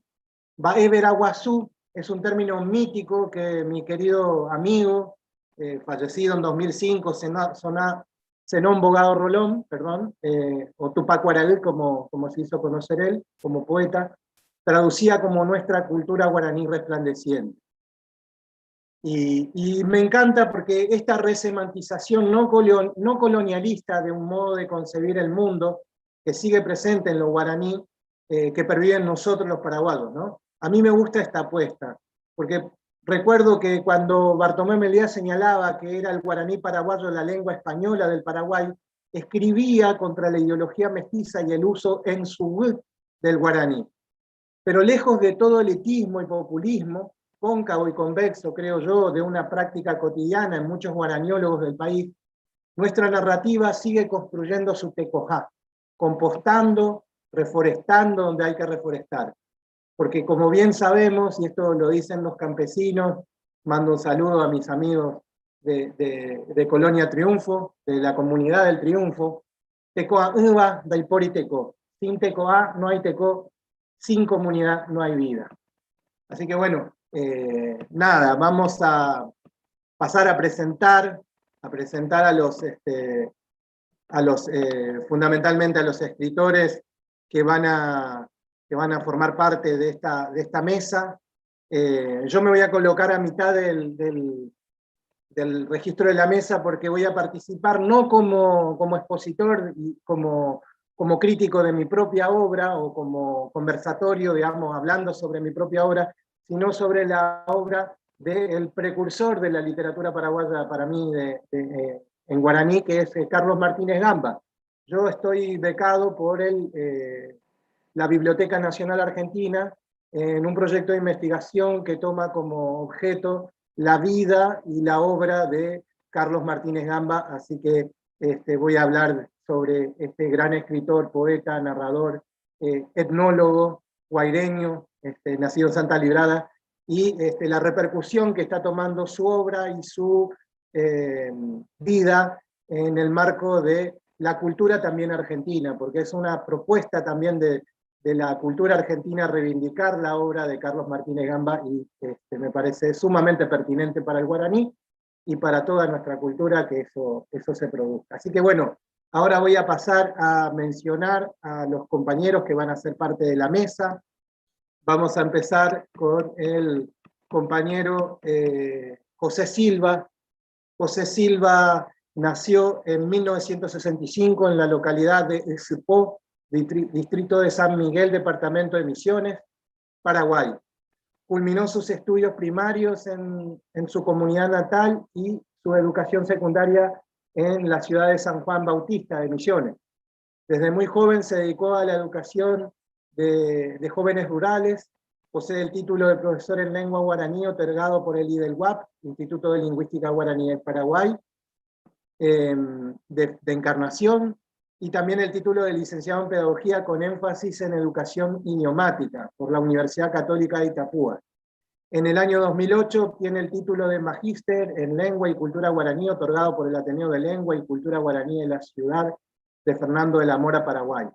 Entre sus textos destaca justamente la novela no fiction, digo yo, una novela no ficcional, sino una novela histórica, Caraí Ato, publicado este año y sobre la cual el autor nos va a comentar. Invito al compañero, tiene 20 minutos para explayarse, vamos a ser muy criteriosos con el tiempo, así podemos tener preguntas al final.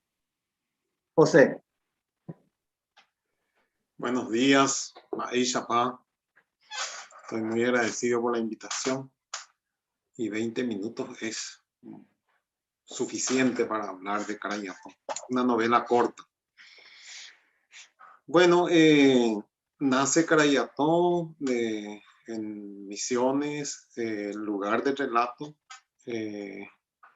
Caraí Ato es un personaje que sufrió persecución, es un campesino que sufrió persecución durante la dictadura militar estronista por pertenecer a una organización campesina, y nada más que ese fue su pecado. Entonces se presenta todo el drama desde el momento de su detención. Estuvo antes oculto para no ser localizado por la fuerza represora, y luego le encuentran, le llevan a Encarnación. Fue motivo de tortura crueles, y luego le trasladan a Asunción. Y Asunción estuvo en una unidad técnica, un lugar bastante fuerte, feo, donde fue encarcelado los líderes del operativo Cóndor de diferentes países. Y Caraí Ato estuvo ocupando una celda con un uruguayo, un personaje también que aparece en la obra, con quien compartió y con quien conversó mucho, donde dice Caraí Ato que ese personaje le salvó la vida. O sea, con él le despertó eso de que debía de dejar de lado esto del orgullo, de querer pelear. Entonces, a mantenerse en una posición de que eso había que salir. Y eso fue lo que le pudo seguir adelante y llegar hasta la liberación, hasta que finalmente logró ser liberado. Bueno, entre relatos también aparece otros relatos, tipo saltos temporales así de... El tiempo nos ubicamos en 1976, nos ubica las referencias que nos da la obra, nos ubica en esa época de las fuertes represiones en Paraguay, en ese lugar, ¿verdad? De Misiones. Aparece el relato estando en la celda con sus compañeros de celda, aparece otros relatos que son propios del campesino paraguayo. La vida del carretero. Entonces Caraí Ato, aparte de pertenecer a una organización campesina, era un campesino que hacía viajes en carreta, y viajes muy largos. cita un lugar desde San Juan hasta Paraguarí, que son unos 140 kilómetros. Y toda la odisea del camino. Entonces, y lo que rescata un poco, lo que trata un poco de rescatar esta obra es la lucha por una sociedad más justa. El personaje, Carayato, siempre luchó por un ideal ideal de querer combatir, de querer estar en contra de la corrupción y de esto de cómo era los malos manejos de las cuestiones públicas. Entonces, procurar por una sociedad más justa y equitativa, y nunca renunció a eso, a pesar de las persecuciones, las torturas, el encarcelamiento. Una parte de la obra dice, casi al finalizar, le preguntan a Ñavitó, que es otra personaje que estuvo siempre detrás de él, peleando por él durante el tiempo que estuvo oculto. Durante el tiempo en que estuvo encarcelado, se quedó a pelear en la casa con los hijos, ¿verdad? Para sobrevivir. Y hasta que esta misma personaje fue la que fue a rescatarle de la cárcel, a enfrentar a las autoridades para que le suelten a su marido. Dice la parte final del relato, le preguntan, ¿y cómo es ahora? ¿Ya está más calmado? Y no, él ligó mucho, tuvo mucho tiempo alejado de su hogar, pero su ideal nunca cambió. Eso es lo rescatable de esta obra. ¿Qué es lo que motivó la escritura, la concreción de esta obra? Es un poco como ustedes estaban mencionando, en otra mesa escuché, ustedes mismos aquí ya empezaron a mencionar que hay que enriquecer la producción literaria en lengua guaraní. Estamos cortos y una pequeña colaboración, eso fue lo que quiso hacer el autor. Y de paso rescatar todo lo que contiene el material, como ya dije, eso de enaltecer el ideal de la noble lucha por una sociedad más justa y equitativa. Eso fue lo que hizo siempre Carayato. De paso, entonces la gente que entiende qué pasó, la gente que está informada qué pasó en las épocas de los militares, tanto en Paraguay, en Argentina, en Chile. Es también entonces con esta obra podemos ayudar a la gente a recuperar la memoria colectiva acerca de las personas que sí sufrieron verdaderamente persecuciones, torturas, encarcelamientos, por el simple hecho de denunciar abusos de las autoridades y enfrentar a la corrupción. De paso también la obra invita a rescatar valores de la dignidad, valores de dignidad y nobleza inquebrantables, a pesar de las marginaciones y persecuciones. O sea, no fue fácil para Carayato ser tratado de comunista en todo momento y convivir con eso, siempre, y que sus hijos también hayan convivido con esa realidad, con esa marginación. Bueno, desde el punto de vista personal, entonces lograr un crecimiento intelectual en el campo de la narrativa. En mi caso estoy comenzando. Me considero alguien que está gateando frente a gente que sí ya tiene trayectoria y estoy contento por eso. De paso, como dije, hay otros cuentos ahí dentro de la misma novela que quieren rescatar un poco el amor al trabajo, la perseverancia. O sea, imagínense actualmente subirnos en un vehículo y viajar hasta Paraguarí.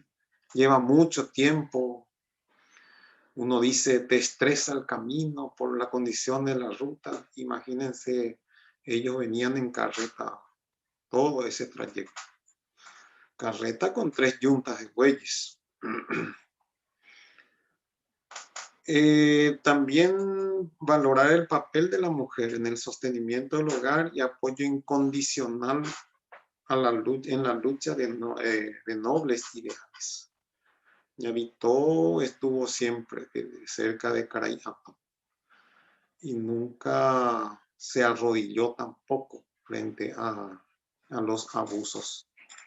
Estuvo siempre firme hasta el último momento en levantar su hogar y salir adelante.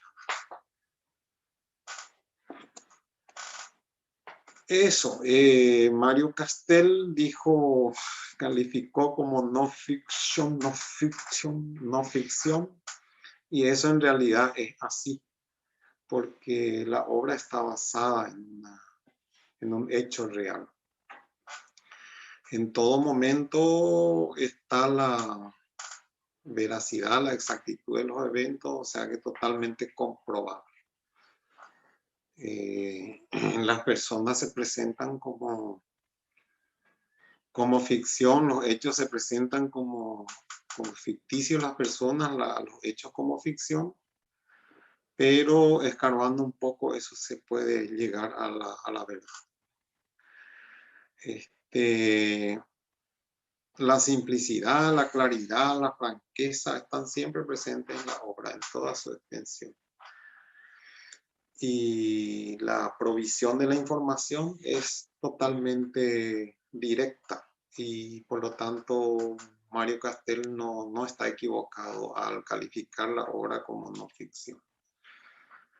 Una obra basada en hecho real y no se niega, se presenta como ficción, como ya dije, pero no se niega la veracidad de los hechos. No miré en ningún momento mi tiempo, Mario, así que me dijeron que esto iba a ser dialogado, que me iban a preguntar cosas y estoy abierto totalmente para responder a las preguntas. Yo tengo algunas preguntas, las vamos a hacer en la ronda final y vamos a continuar y cerrar de alguna manera todo lo que acabamos de escuchar a partir de preguntas para hacer entre nosotros y con gente del público que va a dar otras preguntas. Bueno, muchas gracias José. Ahora vamos a pasar al compañero Huguito Centurión, mi dúo. Nació en San Ignacio, Guazú de las Misiones en 1969. Es licenciado en Pedagogía por la Universidad Católica Nuestra Señora de la Asunción, consultor e investigador independiente, magíster en Desarrollo por la UCA, ganador del Premio de Antología Branislava Zubnik, organizado por el Centro de Estudio de Antropología de la Universidad Católica y el Museo Etnográfico Andrés Barbero en el año 2000. Ganó la beca Claxo del concurso de los impactos socioculturales y económicos de la introducción de la agricultura transgénica en América Latina y el Caribe, por su investigación vinculada a la introducción de la soja en el Paraguay. En 2014 fue uno de los ganadores del premio Ensayo Rafael Barret y es autor de 2 grandes novelas en guaraní, Porenurapé y Querellá. Su ponencia lleva por título Mombe Urapé, el trillo del relato en torno a Porenurapé y Querellá. Le dejamos con Huguito. Voy a hablar un poquitito del Mombe Urapé, es el camino de la narrativa, ¿verdad? Muy complacido de estar con ustedes. Y voy a ir hablando de las dos cosas, porque si no, no sé, no voy a poder hablar primero de uno y después de otro. Y lo primero de Querellá era romper un poco con las formulaciones a priorísticas que se tiene con respecto a Caladito Pombero, ¿verdad? Que en una ocasión ya estuvimos hablando con Mario Castel.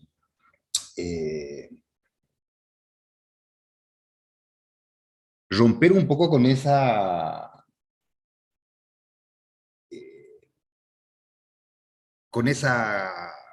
cosa que uno tiene de antemano de que de que solamente la novela sirve para que un grupito de gente lea, ¿verdad? Y de que solamente sirva para la normalización o el ejercicio lingüístico, digamos, ¿verdad? El ejercicio lingüístico, no sé cómo llamarlo, ejercicio lingüístico político faccional de un grupo, ¿verdad? Y que solamente se usan en ese debate de la normalización e implementación de la enseñanza, ¿verdad? Que es lo que sucede ahora, ¿verdad? Es decir, cada vez que la gente va a hacer un nuevo manual para enseñar guaraní, ahí aparece Calaito Pombero, ahí aparece Tatucuá, ahí va a aparecer Carañatón, ahí va a aparecer Quirecha, ahí por ENAP, y la última hora que todavía no tengo, pero todavía no estoy yendo por Asunción, que es Pujareputú Elena, ¿verdad? Entonces, en esas ocasiones aparecen todos los textos solamente para la normalización, ¿verdad? Y por un lado era un poquito eso, ¿verdad? Y eso se rompía, por un lado, en Querétaro, por lo menos, ¿verdad? Con la utilización de partes de la literatura universal, ¿verdad? La intertextualidad, ¿verdad? Y ahí aparece Shakespeare, Voltaire y otros autores más, ¿verdad? Y será por un lado, ¿verdad? Y que se profundiza mucho en eso es en AP, ¿verdad? Y eso se profundiza mucho más en Querétaro, ¿verdad? Que ya es, se diría, no sé si es el sumum, o sería mi obra cumbre, o el sumum de todo de todo lo que pueda lograr hacer, ¿verdad? Y eso se profundiza más o se utiliza más en Querétaro, por eso algunos dicen hace Tereíña, que toda la historia esa, ¿verdad? Pero realmente que uno tiene que tener también un cúmulo de cosas que ha leído antes, como sucede con cualquier obra de la literatura universal, ¿verdad? No podemos escribir en guaraní, escribir escribir en una forma muy simplona, ¿verdad? Porque la literatura no es eso, ¿verdad? Bueno, entonces ese Mumbe Urapé, lo que yo me doy cuenta de que estamos construyendo nuestro tecojá, ¿verdad? En la literatura, en la lengua guaraní. Pero ¿qué pasa con este tecojá? El tecojá o el ñeraitú, como se podría llamarlo, no se construye sin nido. Y el nido los construimos todos. Los nidos no se construyen con imposiciones. Entonces, ¿quiénes construimos el nido? Las personas que hablamos, las personas que sentimos, las personas que vivimos. ¿Y cómo se vive? Y se vive en el día a día y eso se plasma en un trabajo que se llama literatura, que va siendo el hecho social, ¿verdad? Y ese hecho social es un factor determinante en la evolución de la literatura, y muy en especial de esta literatura en guaraní. Entonces, uno tiene que tener vivencia para poder escribir, ¿verdad? Entonces, por INAP trata sobre una comunidad indígena que se llama Yuquerí, y nace ante la incertidumbre de decir, me dijo un señor una vez, me dijo, Serápico y Catuno Yejaí, o Ambuemo, Upucuco, Calaito, Pombero. Entonces, esa era la interrogante. Es decir, si se podía escribir otra novela después de Calaito Pombero. Y me agarró de córnelo, me agarró de chanfle, porque realmente este era otro trabajo de otras cosas que estaban en castellano. Entonces yo le dije, bueno, esto que estoy escribiendo voy a tratar de tirar todo al basurero, le dije. Bueno, y empecé a escribir, ¿verdad? Entonces, y lo escribí en un tiempo récord, no sé, de 40 días, 50 por ahí, ¿verdad? Porque tenía otras cosas, entonces vine hilando esas cosas y pudo nacer esto que se llama por una ¿verdad?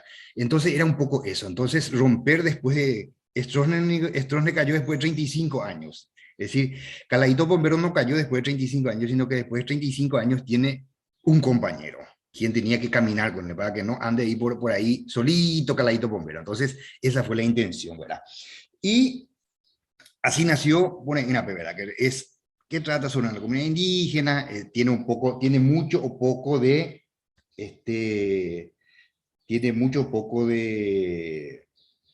aunque no tenga pretensiones etnológicas, tiene mucho de etnología, tiene mucho de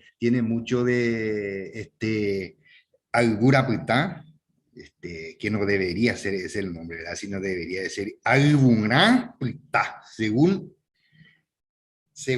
mi forma de ver. Pues es cuestión de un panel seguramente mucho más largo en donde discutir, ¿verdad? También Cadogan se pudo haber equivocado, y se pudo haber equivocado también muy grande, ¿verdad? Pero eso es pastel de otro costado. Entonces tiene mucho de Cadogan, tiene mucho de Kurt Unkel Nimwendayú, tiene mucho de otras personas, tiene mucho de Marcial Samaniego, que no está en forma así muy implícita, no sé, explícita, ¿verdad? No está en esa forma, ¿verdad? Pero uno leyendo el material se puede ir dando cuenta de eso. Bueno. Aparece, pero no tiene una pretensiones tecnológicas, eso lo digo, ¿verdad? Pero sí tiene una pretensión de poder, de ser un espejo de la situación en que se encuentran casi todas las comunidades indígenas. Todas. ¿Qué es el problema indígena? De norte a sur, de este a oeste. Me tocó convivir con gente allá, lejos, en Puerto Caballo, allá, después de Bahía Negra, estuve allá por el Chaco, hacia Cerro León. Entonces, por eso puedo decir que es de norte a sur y de este a oeste. Y cada vez la situación está mejor. Estoy hablando de 30 años atrás, estoy hablando de 20 años atrás, estoy hablando de 10 años atrás y estoy hablando de la actualidad. Es decir, en la actualidad están peor que antes. Esa es la verdadera realidad, ¿verdad? Y va contando las peripecias de Xicopé, hasta que Xicopé parece que se siente un poco cansado y dice, bueno, ajatama ojotama, Marangatún y Jame, allá, entonces se despide de todos y muere, y efectivamente Xicopé muere sobre unas hojas de pindó, acostado sobre unas hojas de pindó, recostado por un tronco de un árbol, ¿verdad?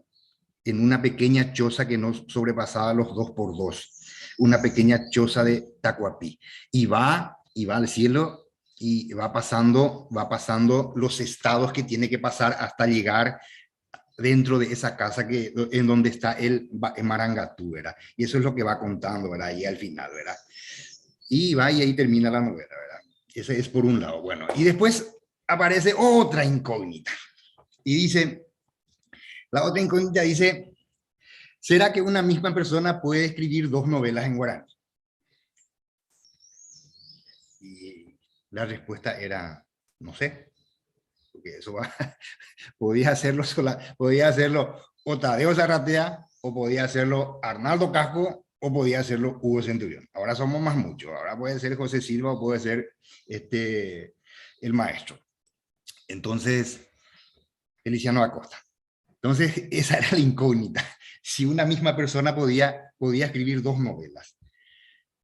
Y yo le dije, que veas, pero acá estoy yetu y cinto violina. Eso era mucho más, ya necesitaba un trabajo mucho más refinado, mucho más reforzado. Y así empezó Kenesha, ¿verdad? Y me decía, un allegado mío, muy cercano mío, me decía, pero salí un poco del tema indígena, escribí otra cosa, porque uno sabe lo de escribir otra cosa. Y resulta que la gente piensa que uno escribe solamente en guaraní, uno puede escribir en guaraní, puede escribir en castellano, no sé, hay algunos textos en castellano mío que están esparcidos por ahí, algunos ni yo lo tengo, ¿verdad? Y algunos textos que están esparcidos ahí por Brasil y México, ¿verdad? Y ese tipo de cosas no le llega a la gente, entonces uno se pregunta, ¿vos voy a escribir solo en guaraní? ¿De pico guaraní vendevirejai? ¿O de pico castellano vendevirejai? Si uno escribe en guaraní, entonces la gente le pregunta, vos escribí en guaraní nomás, y después si vos escribís en castellano, la gente te pregunta, ¿vos escribí en castellano nomás? Entonces, siempre hay ese choque entre los dos idiomas. Entonces, la cuestión era si una persona podía escribir una novela, 2 novelas, ¿verdad? Entonces, y sí puede ser, dije yo. Yo empecé con algunos bosquejos, pero el asunto era, por eso vuelvo a mencionar de que el hecho social o lo que uno está viviendo es un factor determinante en lo que uno hace y en lo que uno escribe, ¿verdad? Si yo llevé 10 años de convivencia con las comunidades indígenas, eso marcó un antes y un después de Hugo Centurión. Entonces yo no me puedo desligar de eso, pero ¿cómo desligarse? ¿Cómo salir de eso? para escribir una cosa que no tenga relación con eso. Y entonces, para que nazca Kenesa'a fue muy difícil. Y me dice una persona, estábamos ahí sentados alrededor de la iglesia y aparece un señor que hace como 25 o 30 años vive en el campanario de la iglesia acá de mi pueblo, de San Ignacio. Falleció su papá, su mamá, después falleció su papá, entonces se sintió solo en la casa y dijo un día, sacó todas sus cosas y vino a vivir en la iglesia. Y hasta ahora sigue viviendo en la iglesia. Y es el encargado de limpiar la iglesia alrededor de la iglesia y toda esa cuadra de la iglesia. Donde está la comisaría, está el museo, las casonas de los indígenas de la época de los jesuitas, y él se encarga de limpiar todo eso. Y vive el señor feliz y contento ahí, ¿verdad? Y es un tipo muy preparado. Él era funcionario de la ANDE. Y dejó todo su trabajo de la ANDE, renunció porque seguramente ya estaba con algunos problemas mentales que la gente no podía percibir, ¿verdad? Entonces me dice la persona, estamos tomando té y me dice, va a ir con la vida, Carlos Raúl. Carlos Raúl se llama el señor. Entonces me dice, va a ir con la vida, ¿qué es de la vida de este señor? Y dice, me pido, ahí tiendo y preocupáis, de veras, él vive allá arriba y su vida es eso, dice. Y ni ahí siquiera, entonces me dice la persona que está conmigo, siempre escribí y siempre leí, algunas veces, no, ahora estoy en un año sabático, anda a escribir, ni abecedario ni a escribir. Y me dice la persona que está conmigo, me dice, ¿y por qué no escribís una historia sobre este señor? Me dice, sería bueno escribir una historia sobre este señor, mira lo que es este señor, me dice. Y ahí me nace la idea de escribir Kenesa'a, que es una historia que trata sobre esta persona que viene a vivir en el campanario de la iglesia de Yaguanacamita, ¿verdad? Y sigue viviendo. Y eso es lo que cuenta Kenesa'a, ¿verdad? Que él va contando desde arriba todo lo que pasa en San Ignacio. Y ahí se hacen algunos saltos históricos. De 1904 se pasa a 1922, de 1932 se pasa al 35, a la guerra del 70 se pasa a la guerra del Chaco, que es realmente un juego de cosas que tiene que tener la literatura. Por eso que algunas veces la gente le dice, el que no sabe historia o el que no sabe un poco de eso no puede captar lo que uno puede estar diciendo. Es lo mismo que sucede con Yo el Supremo. Yo el Supremo no es para sentarte a leer y de punta a pértigo, ¿verdad? Porque no es una novela. Primer punto, no es una novela, ¿verdad? Yo el Supremo no es una novela. Es un relato largo que va contando. Es un relato histórico. Por eso que uno puede abrir Yo el Supremo en cualquier parte y uno puede leerlo, ¿verdad? Y eso es más o menos lo que sucede con Kenesa'a, pero no, es un relato así largo, ¿verdad? Porque la gente ya no quiere leer. Cuando es muy largo las cosas, la gente ya no quiere leer. Esa es nuestra realidad de hoy. Entonces, cada vez que escribimos tenemos que escribir más corto, pero resulta ser que las cosas en algunos casos suceden al revés. De a medida que, si uno quiere ganar un premio, tiene que escribir largo, entonces nadie lee y ya te dan nomás ya el premio. Ahora, si uno quiere algo bueno de calidad más o menos, entonces pues, me interesa ahí, ¿verdad? Entonces, eso es lo que cuenta Kenesa'a. Y el Señor desde arriba va viendo todas las cosas que pasan en Yaguaracamita, y va contando. Voy un minuto al taller. 4. Bueno, entonces, eso es más o menos lo que sucede con Kenesa'a. Pero tiene un poco de literatura universal, hay algunos saltos, es un poco más profundo que pone en AP, no, ponen una vez para sentarse como Carañató a leer en un ratito. No sé si están en un ratito.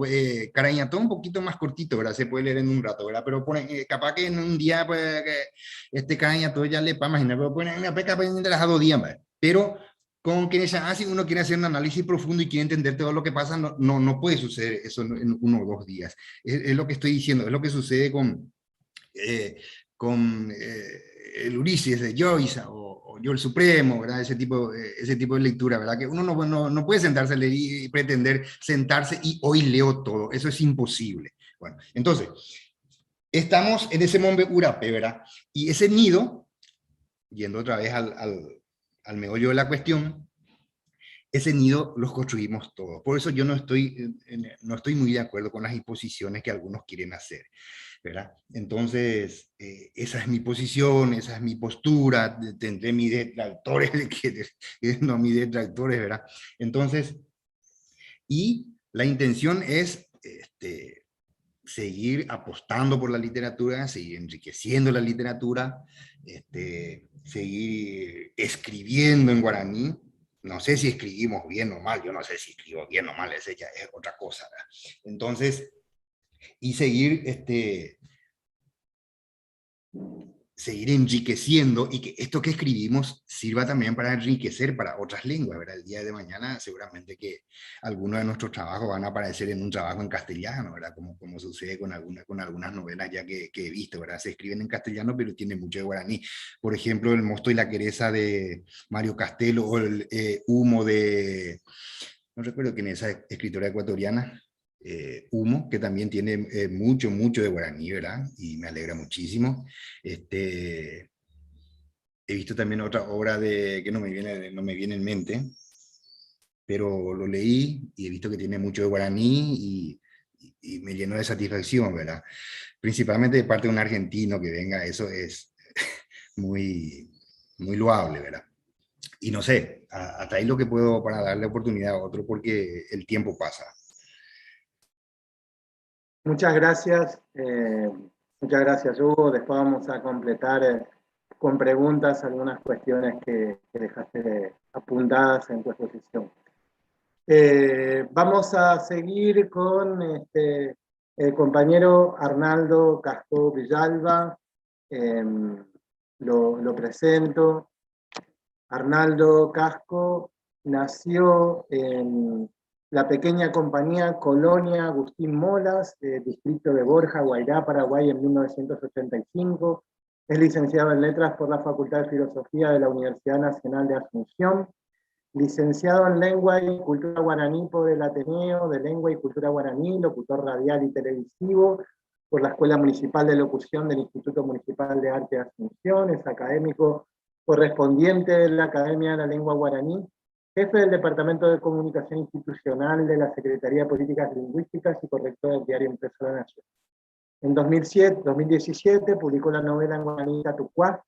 Tiene distinciones y reconocimientos por textos narrativos en ambos idiomas, guaraní y castellano. Arnaldo nos va a hablar de su novela Tatucuá, que es una imbricada ficción que aborda el mito y la historia del Paraguay desde los meandros del propio idioma guaraní. Así que un gusto escucharte, Arnaldo, bienvenido. Muchas gracias, estimado Mario, muchas gracias por la invitación, por este espacio, por la oportunidad de charlar. Para mí es un enorme privilegio integrar esta mesa con destacadas figuras de la lengua guaraní. Expreso también mis saludos a los que nos están siguiendo a través de Zoom y a través de la página en Facebook. Aunque no parezca, quiero hacer una breve corrección a la pequeña biografía que acabas de leer. Aunque parezca viejo, no soy tanto. Nací en el 85, escuché 75. Simplemente eso. Gracias. Y rápidamente, si es posible, quisiera yo proyectar algo para poder conversar con ustedes sobre mi pequeña obra. Y ustedes me indican, una vez que compartan la pantalla, me indican si se ve ahí. Se ve bien. Un ratito. Ahí está. Muy bien, muchas gracias, Mario. Entonces, como se sabe, esta es una novela escrita enteramente en guaraní, desde la perspectiva y cosmovisión de un guaraní hablante. Pasó por un proceso de 7 años de escritura y corrección. Comencé a escribir en el 2010 y llegué a publicar en el 2017. Y es, como ya se ha mencionado aquí, es una de las escasas novelas escritas en guaraní hasta la actualidad. Por suerte, este año se ha enriquecido bastante este grupo de novelas en guaraní, ¿no? Y primeramente se sabe que una obra literaria recién cobra vida a partir de que llega a manos de los lectores, ¿no? Si uno escribe solamente para sí, si no, eso no traspasa del autor. Uno escribe con muchas intenciones, muchas veces hasta dispersas intenciones, pero finalmente quien le da vida, donde cobra realmente cuerpo esa ficción, es en la mente de un lector, ¿no? Y entonces, primeramente, yo quiero referirme rápidamente a referentes de la lengua, autoridades de la lengua, críticos y los primeros lectores de esta obra, quienes me han privilegiado, me han honrado con referencias sobre el libro, ¿no? Entonces quisiera fragmentos de esos escritos compartir con ustedes, y ustedes estarán viendo ahí abajo el nombre de la persona que ha escrito estas breves referencias, ¿no? Que son finalmente resúmenes. En algunos casos se han escrito en guaraní, estos análisis o estas críticas, entonces yo me permití hacer la traducción para esta presentación, atendiendo nuestro público, ¿no? Entonces, esto lo dijo esta persona que se menciona ahí abajo, la señora Ladislao Alcaraz de Silvero.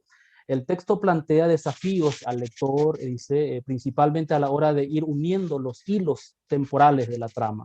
Se percibe en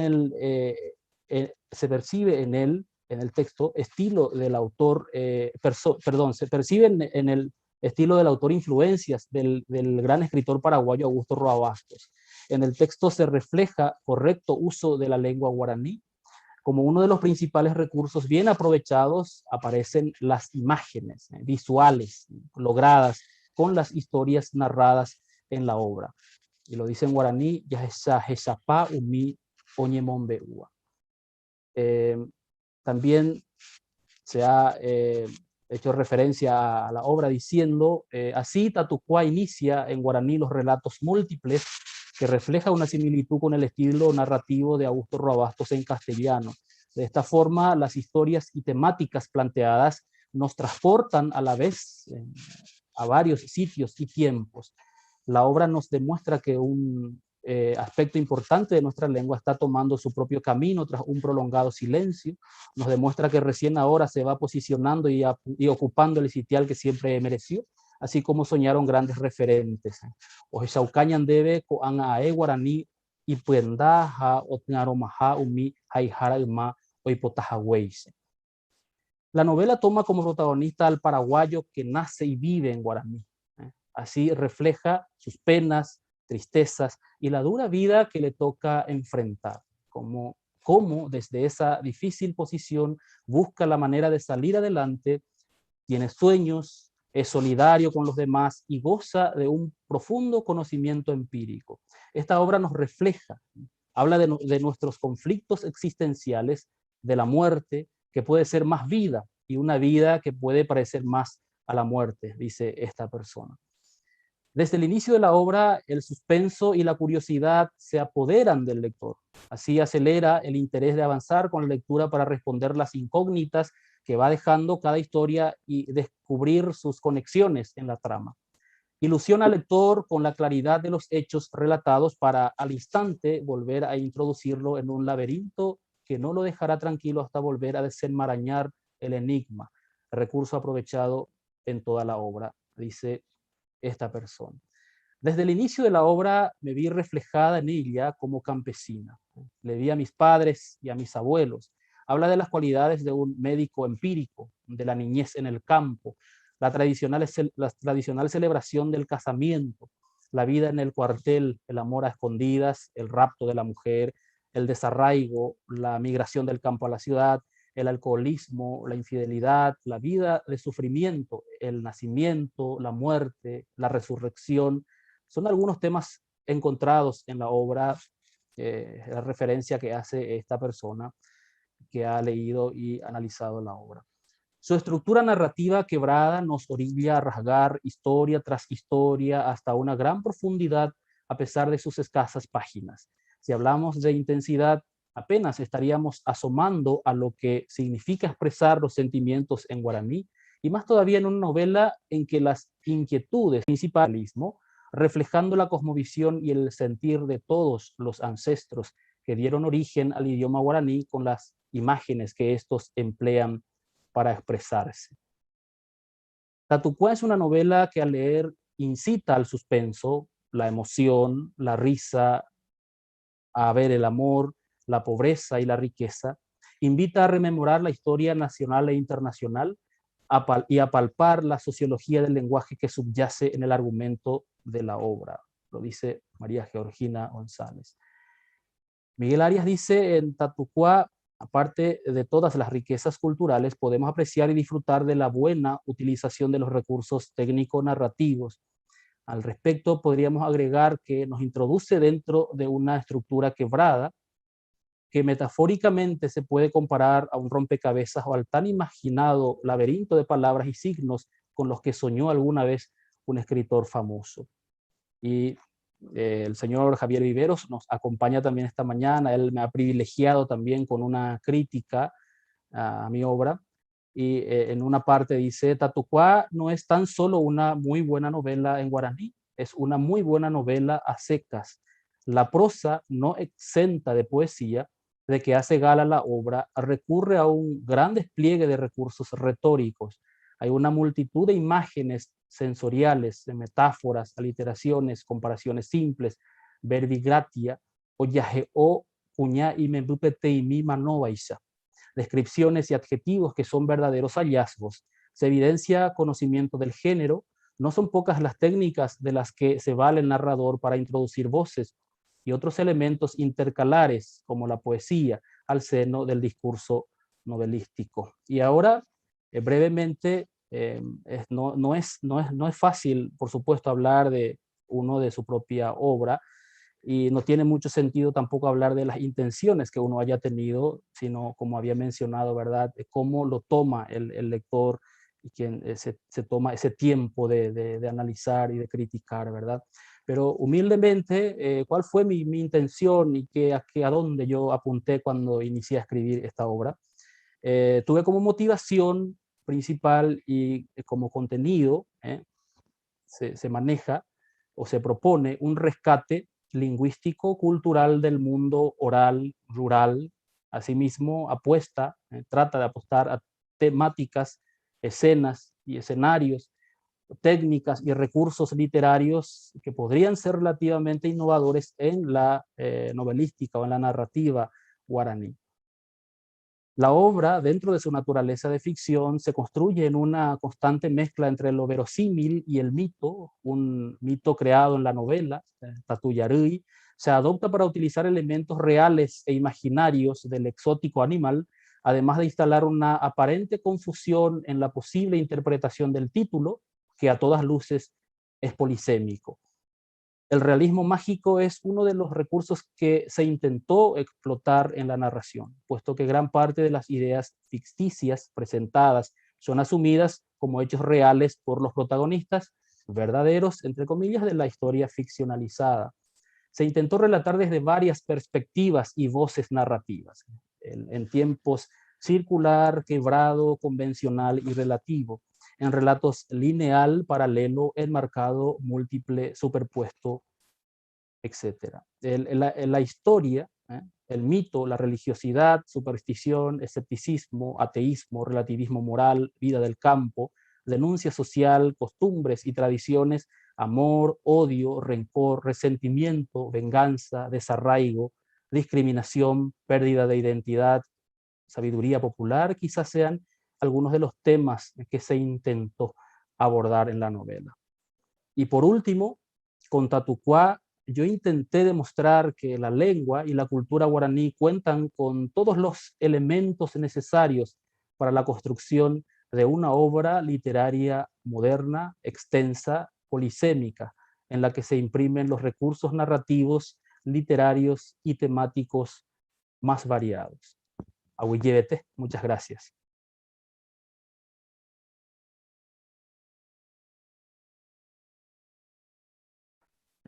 Muchas gracias,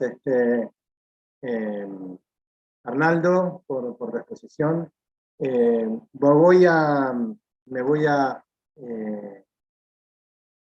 medio con problemas de conexión porque ahí se me pone. Pero bueno, les decía, me voy a incluir yo ahora para comentarles un poco de mi ponencia. En realidad es solamente una especie de glosa de un libro que estoy escribiendo actualmente, que involucra no solamente la vida personal, la biografía y la bibliografía del precursor de la literatura paraguaya de expresión guaraní, de la narrativa, digamos, paraguaya de expresión en guaraní, a partir de escribir los primeros esto es más bien discutible, pero sí sistemáticamente los primeros relatos de ficción en guaraní, que estamos hablando justamente del escritor guaireño Carlos Martínez Gamba.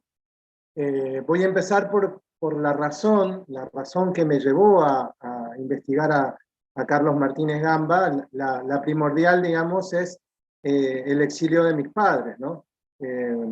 Yo soy nacido en Rosario, provincia de Santa Fe, Argentina, en 1975, yo sí. Mis padres, fundamentalmente mi padre, fue exiliado político en tiempo de Stroessner, bueno, por sus vinculaciones a una corriente de la oposición, primero, digamos, muy vinculada a la izquierda revolucionaria, y después, hacia finales de su vida, muy vinculada a la corriente de Epifanio Méndez Fleitas, que fue uno de los exiliados y de los principales opositores al régimen de Stroessner. Entonces, el vínculo que establecí con lo que fue la comunidad del exilio paraguayo fue muy, muy entrañable, y desde muy pequeño, ¿no? Crecí con los mitos y con las historias de los exiliados paraguayos, y de alguna manera es ese universo, y después haber vivido otros tantos años, o quizás una década, en la zona de Laureles, Ñembucú, que es de donde es originaria mi familia materna, le aportó la otra parte, digamos, de mi amor por la literatura y por la cultura paraguaya en general.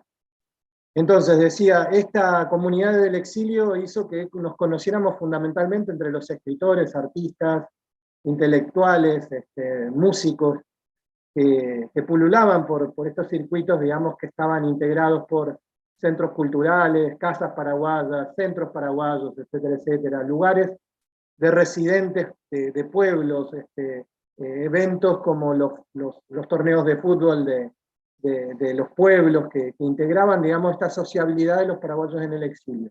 Y así, en ese marco, conocí lo que fue la revista Ñengatú.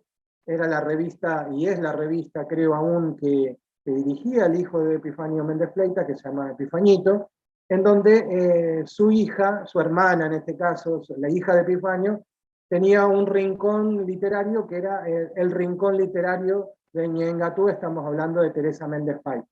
Entonces, en ese rincón literario, y desde muy temprana época, conocí a los principales escritores del exilio,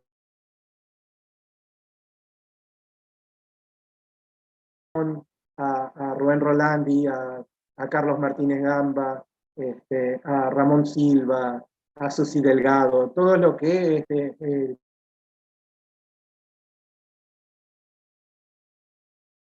tiempo, a partir de mi propia militancia política, de mis intereses, digamos, por rescatar de alguna manera el universo cultural del pueblo paraguayo, y fundamentalmente del campesinado, que para mí es el emblema de la nacionalidad paraguaya, como lo estipula también en sus estudios Oscar Crey. La creación de la chacra guaraní hispanizada es el origen, digamos, de la formación social que determina la nacionalidad paraguaya. Y todo esto me llevó a los escritores de izquierda en Paraguay, y me llevó a este rarísimo escritor que escribió toda su obra literaria en guaraní y en el exilio. Y eso me pareció extraordinario, ¿no? Una persona que en su soledad, en el exilio, en 1970, en medio de la violencia política reinante en la Argentina también, no nos olvidemos, empieza a escribir, y escribe en pequeñas editoriales, para muy poca gente, editoriales cartoneras cuando todavía no existían las cartoneras, de talleres de inicio, de centro de fotocopias.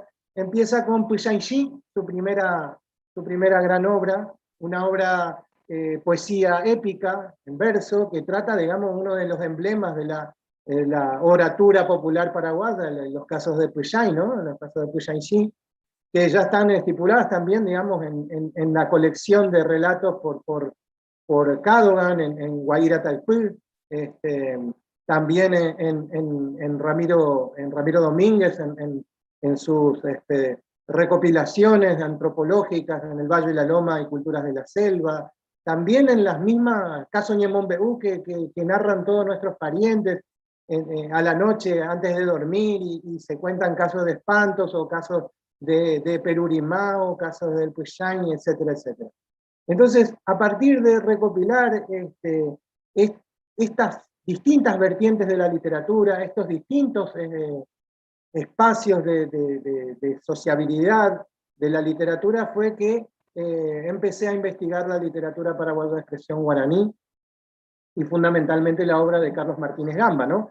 Que termina no, pero digamos, se consagra con, para mí, un monumento. Yo justamente le di la frase de Horacio, ¿no? La frase de, he construido un monumento más perenne que el mármol, que el bronce, perdón. En donde digo, este texto, este relato, este género híbrido, porque estamos hablando de poesía, pero de poesía que tiene un fundamento épico narrativo y hasta novelístico en más de un aspecto, es el libro que a mí me ganó para la literatura paraguaya en general, ¿no? Guerra Guasura Guaré, estamos hablando de las crónicas rimadas de la Guerra Grande, en guaraní, en verso, un monumento de 16.000 versos, que le valió al escritor el Premio Nacional en 2003, y a partir de esta lectura fue ya mi interés en introducirme en toda la escritura de este autor, y fundamentalmente en su historia, en su imbricada historia, ¿no? Porque para explicarme esa voluntad, justamente, ese voluntarismo, vamos a poner este nombre, también tenemos que entender una generación y tenemos que entender una convicción política, ¿no? Estamos hablando de un militante comunista, de un miembro del Frente Unido de Liberación Nacional, un guerrillero, digamos, de la zona de Huitiruzú contra la dictadura, que se escapó del Paraguay disfrazando de sacerdote, que vivió su primer exilio en Posadas, Misiones, hasta que en el año 69, un año fatídico porque es el primer secuestro de Agustín Gobiburú, y hay una gran política de represión del gobierno argentino hacia el exilio paraguayo, decide mudarse a Buenos Aires, y en Buenos Aires, en el vínculo con Manauta fundamentalmente, gran escritor argentino, también militante comunista en aquellos años, empieza a llevar adelante su proyecto político y cultural yo digo partisano, de carácter partisano, de escribir netamente en guaraní, ¿no? Y entonces tenemos Huiyanchini, después tenemos Plata y Uibú, tenemos los primeros relatos que escribió en ese sentido, que son los primeros relatos de ficción en lengua. Tenemos antes, qué sé yo, Caballuza Cuapé de Rosicrán, pero no a nivel sistemático un intento tan denodado de escribir directamente en guaraní, sin apelar a la traducción. Es un debate que está planteado y en el cual yo opino completamente distinto, pero él lleva adelante este proyecto, esta propuesta, y sigue con una escritura en guaraní que va a sembrar sus frutos luego, cuando en los 70 justamente escapa a la represión de la dictadura argentina y se refugia en un pueblo de frontera que va a ser su pueblo definitivo, en el cual falleció, que es Puerto Rico Misiones, donde escribe los principales textos, tanto etnológicos como narrativos de su segunda etapa, ¿no? Una etapa mucho más fructífera a nivel de las publicaciones y de su proyecto político-cultural, que empieza con el canto resplandeciente, ¿no? Con Ayburen de Drapé. Ayburen de Verá, que es su primer libro etnológico, que es colecta de Lombuyá Guaraní de Cuñapirú, de la Ruta 12 de Misiones, que después también va a seguir en la segunda recopilación, que hace también, siguiendo justamente el discipulado de Cadogan, que es Tata Endrita Tatashina, es La niebla al fulgor. Y en literatura, en narrativa, sigue con Yaguañe Tugón, en 1989, con Prejay Marandeko, que es un libro destinado a las infancias, ¿no? Podríamos decir como uno de los primeros intentos en guaraní de literatura infanto-juvenil, porque está ilustrada por niños, por jóvenes de edades, que relatan, digamos, de alguna manera, a través de los dibujos, los casos que él narra en Prejay Marandeko, y que se ve con Amangue Ari, que es un gran libro de relatos también, y que luego termina con una serie de ensayos de poesía lírica, porque no abandonó ninguno de los géneros literarios y líricos, con su obra cumbre, como ya dije antes, que es Ñeñe Monbeú, Guerra Guasura Guaré, que es un tremendo libro. Y bueno, en esta investigación que yo llevo adelante, voy siguiendo a través de una especie de historización ligada a los reportajes, a entrevistas, a distintos escritores, amigos, compañeros de ruta, desde desde Tadeo Zarratea, Jacobo Rauskin, bueno, al mismo Feliciano, que tuvo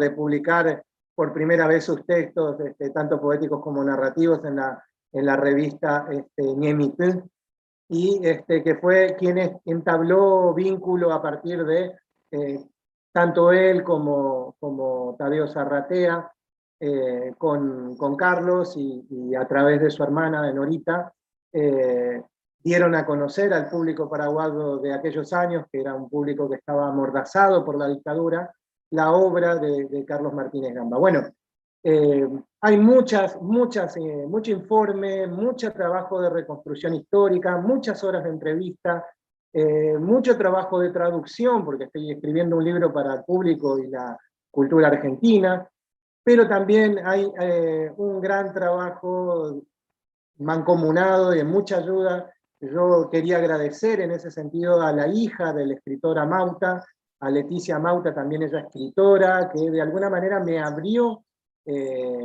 porque hay mucho silencio también por toda la historia y una especie de trauma político que quedó a la sociedad paraguaya a partir de toda esta cuestión de los comunistas. Y bueno, yo me reivindico no solamente comunista, sino también reivindico a esa generación que luchó, reivindico sus luchas, y me parece sumamente reivindicable, quizás una de las grandes estrellas guías de la literatura paraguaya, así como lo es José Asunción Flores, el máximo maestro de nuestra cultura musical. Creo que Carlos Martínez Gambas es, junto con Augusto Roabasto, los dos mejores y los dos más importantes escritores, y en este caso me parece que el hecho de haber hecho este trabajo en guaraní le da un plus a la obra de don Carlos, y bueno, mi obra es reivindicativa, espero que hacerle justicia a su obra y a su historia. Muchísimas gracias.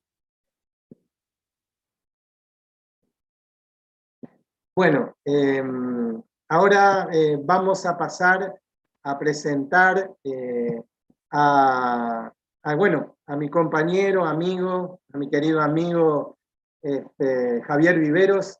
Javier Viveros es uno de los más importantes narradores de la literatura paraguaya en español de la actualidad, y este año ha iniciado de manera feliz la escritura de narrativa en lengua guaraní con la edición de Bringo Luisó. Javier nació en Asunción en 1977, es, como dijimos, narrador, aunque también incursionó en poesía y aún en poesía en idioma guaraní. Tiene una producción prolífica en casi todos los géneros de la literatura, del haiku, pasando por el guión de historieta y la literatura infantil, hasta la ópera. Y Javier es magíster en lengua y literatura hispanoamericana por la Universidad Nacional de Asunción. Y a eso le debemos también su libro Manual de Esgrima para Elefantes, Ingeniero en Sistemas. Fue vicepresidente de la Sociedad de Escritores del Paraguay, es miembro de número de la Academia Paraguaya de la Lengua Española y como tal de la Academia de la Lengua Española Seca, ¿no? Su ponencia lleva el título Bringo Luisó, narrativa, traducción, oralidad inmersión en la fuente de la que surgen los mitos del Paraguay. Te dejo la palabra, Javier. Gracias, Mario. Estoy honrado realmente de compartir esta mesa con narradores tan importantes para la lengua guaraní. Bien, mi aporte es minúsculo comparando con lo que escribieron ellos, pero voy a mencionar más o menos cómo empezó todo y en qué punto me encuentro ahora en mi relación con la literatura en lengua guaraní. Como bien dijiste, estuve trabajando en África por un tiempo, ejerciendo mi profesión de ingeniero en informática. Me ocupo recorrer varios países y bueno, el Texagaú fue acuciante, esa nostalgia de la patria, ¿no? Y la lengua guaraní era la que me vinculaba a mi patria. Ustedes saben que nuestro tecó es guaraní, nuestra manera de descifrar el mundo, nuestra manera de desencriptar la realidad es con el guaraní.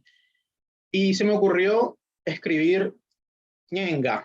Dije, bueno, el ñenga a mí me encantó siempre, son joyitas de la sabiduría popular. Entonces dije, bueno, yo puedo tomar el ñenga como una forma literaria para derramar ahí mi propio contenido. Y eso fue lo que hice y salió este libro que se llama Ñenga Yardí, con dibujos de Nico Espinosa. Y bueno, fue una manera de apaciguar esas ansias del terruño, ¿no? Porque tenía que seguir todavía varios meses. Estuve unos 3 años viviendo en varios países de África. Y bueno, este libro me ayudó a eso y fue reencontrarme con mi lengua también. O sea, mi lengua materna, si bien es el castellano, también bebí del guaraní en la casa, en menor medida, lastimosamente, pero está presente en mí. Luego, cuando regresé al país, continué en la senda, publiqué ñenga Haití, también son ñenga nuevos, siempre son ideas novedosas, tratando de actualizar, ayornar un poco el, digamos, microgénero que es el del ñenga. Después publiqué Panambicuí, un libro de poesía en guaraní, principalmente haiku. Encontré al guaraní muy compatible, digamos, con el haiku, porque tenemos este corsé métrico de 5 sílabas, y el guaraní me permite decir muchas cosas, me permite decir muchas más cosas que el castellano en esa cantidad de sílabas. El castellano tiene muchas sílabas de repente, y el guaraní me resultó extremadamente útil, y sobre todo es un idioma muy rotundo, esa concisión y esa rotundidad le cae muy bien al haiku. Bueno, y también cuando estuve viviendo en África, luego de mi experiencia con el ñenga, dije que debería escribir cuentos en guaraní. Cuando estuve viviendo en África, hablamos del 2008, 2009, 2010, escribir cuentos en guaraní, hice el intento y fue un fracaso, un gran fracaso. Me costaba muchísimo expresar las ideas que tenía en castellano, me di cuenta de que estaba traduciendo, y ese no era el camino. Yo no tenía que pensar en castellano y traducirlos, yo tenía que pensar en guaraní. Entonces lo que hice fue pedir a algunos amigos que me tradujeran algunos de los cuentos que había escrito originalmente en castellano. Cuando eso tenía los libros Manual de Esgrima para Elefantes, tenía también La Luz Marchita y el otro que se llama Urbano Demasiado Urbano. Pedí traducciones de algunos de mis cuentos a Mauro Lugo, a Antonia Florentín, también pedí traducciones a Oscar Galeano, y tuve esos cuentos mucho tiempo en la computadora, no los llegué a publicar. Luego regresé al país, hice muchísimas otras cosas, muchos otros géneros. Traté de acercarme a Caladito Pombero, fue un fracaso también de mi parte, me costó descifrar la novela de Tadeo hace unos años. Y bueno, algo pasó el año pasado, algo pasó en mi cabeza con la pandemia, algo hizo clic y le volví a dar una oportunidad a Caladito Pombero, y para mi sorpresa pude leerlo rápidamente, de corrido. Sé qué pasó, tuve una iluminación y me encantó la novela de Tadeo, que yo la conocía ya en la versión en castellano, pero hoy la pude leer en guaraní. Enseguida tomé la novela de Arnaldo Tatucuá, que también me fascinó, me parece técnicamente la novela más lograda en la lengua guaraní de las que he leído. Está llena de recursos retóricos. Apenas leída, escribí una reseña para el diario. Entonces, después, volviendo a lo de Bringo Luisón, tenía estos cuentos antiguos y dije, ¿por qué no intento continuar ese proyecto? Entonces ya tenía nuevos libros de cuentos, en este caso tenía Fantasmario, Cuentos de la Guerra del Chaco. Tomé algunos de esos textos y pedí las traducciones a la maestra Susi Delgado, también acá al maestro Feliciano Acosta, y tuve 11 cuentos. Pero eran todas traducciones de mis cuentos en castellano, traducciones al guaraní. Y dije, yo no puedo publicar esto nomás. Entonces dije, voy a intentar nuevamente la escritura de cuentos en guaraní y me salió y estoy muy contento con el resultado. Fue una experiencia muy bonita. Escribí 2 cuentos bastante largos, uno que se llama Añá Ñembo Torobé, es de un cuento cuya idea ya tuve antes, que se trata de, o sea, el cuento se titula en castellano Canción de cuna para Lucifer. Esa era la idea. Nunca lo escribí, tenía nada más que la trama, y empecé a escribir, lo escribí en guaraní. Fue una experiencia maravillosa, fantástica. Estoy muy contento con el resultado. Y luego escribí Bringo Luisón, una idea nuevita que tenía, que parece que bebe de la cultura popular, como decías, pero en realidad es pura imaginación, pura creación en Bringo Luisón. En el cuento que se llama Bringo Luisón, lo que hice fue un Luisón, un Luisón que está en Santaní. Todo el mundo sabe que el Luisón se llama Marco I, dice, y su vida transcurre tranquila hasta que un día llega la gente del Cuerpo de Paz, y entre ellos enseguida los muchachos se dieron cuenta que había otro Luisón, un hombre lobo. Y bueno, ahí ese juego con el choque cultural del Luisón, hombre lobo, el extranjero, el local, el apoyo al local. Bueno, es un cuento que me maté de la risa mientras lo escribía, y de verdad que el guaraní llega muchísimo más para el humor. A mí me cautivó, y voy a seguir escribiendo en guaraní porque me ha gustado mucho. Entonces, finalmente, es este libro del que hablamos, que se llama Bringo Luisón, salió con la editorial Arandurá. Contiene 13 cuentos, de los cuales 11 son traducciones y hay 2 cuentos originales. El primero, el que abre, se llama Bringo Luisón, y el último se llama Añá Ñembo Torobé, que son escritos originalmente en guaraní. ¿Qué tal estoy de tiempo, Mario? Está apagado tu micrófono, pero leí tus labios, está todavía. Está todo bien, sí, está todo bien. Ahí. Bueno, entonces voy a comentar los cuentos que tiene. Prometeo de Jehuayel se llama, una traducción de Mauro Lugo, que está en mi libro de cuentos Ingenierías del Insomnio. Luego hay otro que se llama Andeco Ubiguá, que es también de ese mismo libro, traducido por Antonia Florentín. Guajenja Tarobá, traducción de Mauro Lugo, de mi primer libro, de Luz Marchita. Chiripa, traducción de Oscar Galeano, de mi libro Urbano Demasiado Urbano. Yeyujú es un cuento de Fantasmario. Tatatinawipe Oñiñotinoeque, es traducción de Mauro Lugo, de mi primer libro de cuentos.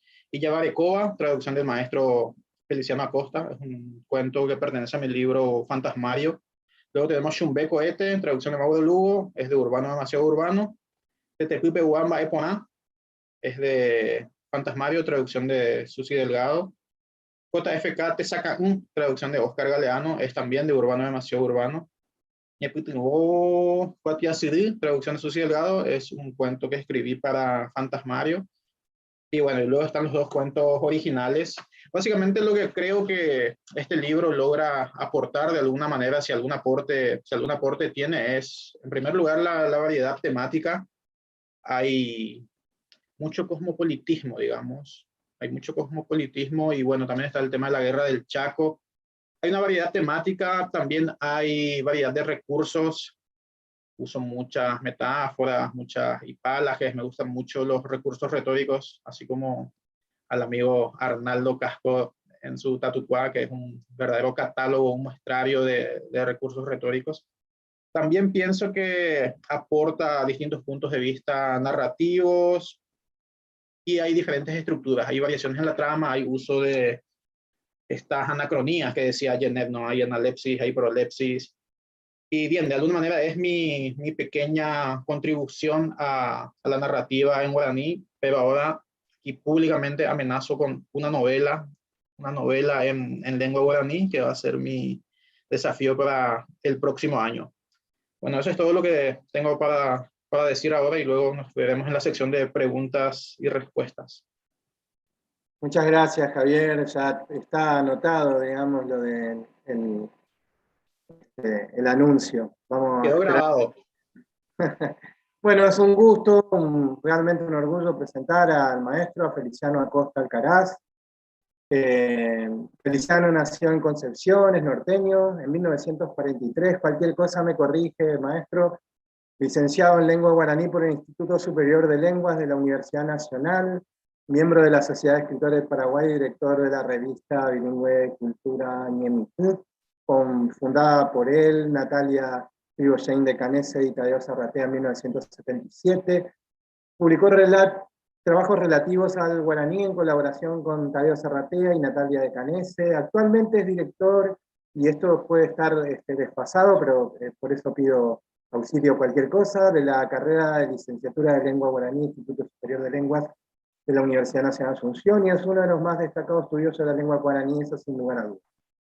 Su labor en el Instituto de Lingüística y en la Subsecretaría del Ministerio de Cultura, su trabajo de recopilación de cuentos y leyendas populares, y en particular la publicación de su primer libro de relatos, Caire Coescue, La vida de Caire, en 1994, le han ganado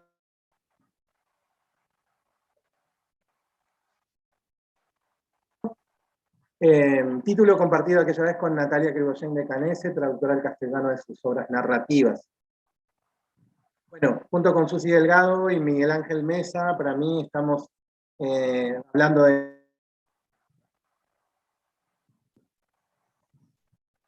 más destacadas. No voy a mencionar varias porque son muchísimos sus libros, pero sí de los que a mí me han marcado: Ñeeri Rey, de 1983, Moasa Verá, 1996, Tetaguare Mimombe Cuentos Populares Paraguayos, en colaboración con Natalia Irigoyen de Canese y Carlos Martínez Gamba, Gambú, de 1999, Taperuecuí, de 2001, Mandu Arendé, de 2002, y este libro que a mí me encantó, que es Mombae, de 2003. Este año, felizmente para todos nosotros, el maestro ha editado su primera novela en guaraní, Ka'arupuitu Elena, primera novela de este gran poeta y precursor de la narrativa y de los estudios críticos del idioma en el plano de la literatura. Bueno, lo dejo con Feliciano Acosta Alcaraz y luego haremos la ronda de preguntas y todo lo concerniente a esta mesa. Un gusto, maestro. Maiteiro para BP, y me cordial saludo a todos, muy contento de estar con ustedes esta mañana. Bueno, yo empecé con la poesía, siempre fue mi debilidad estar en este mundo.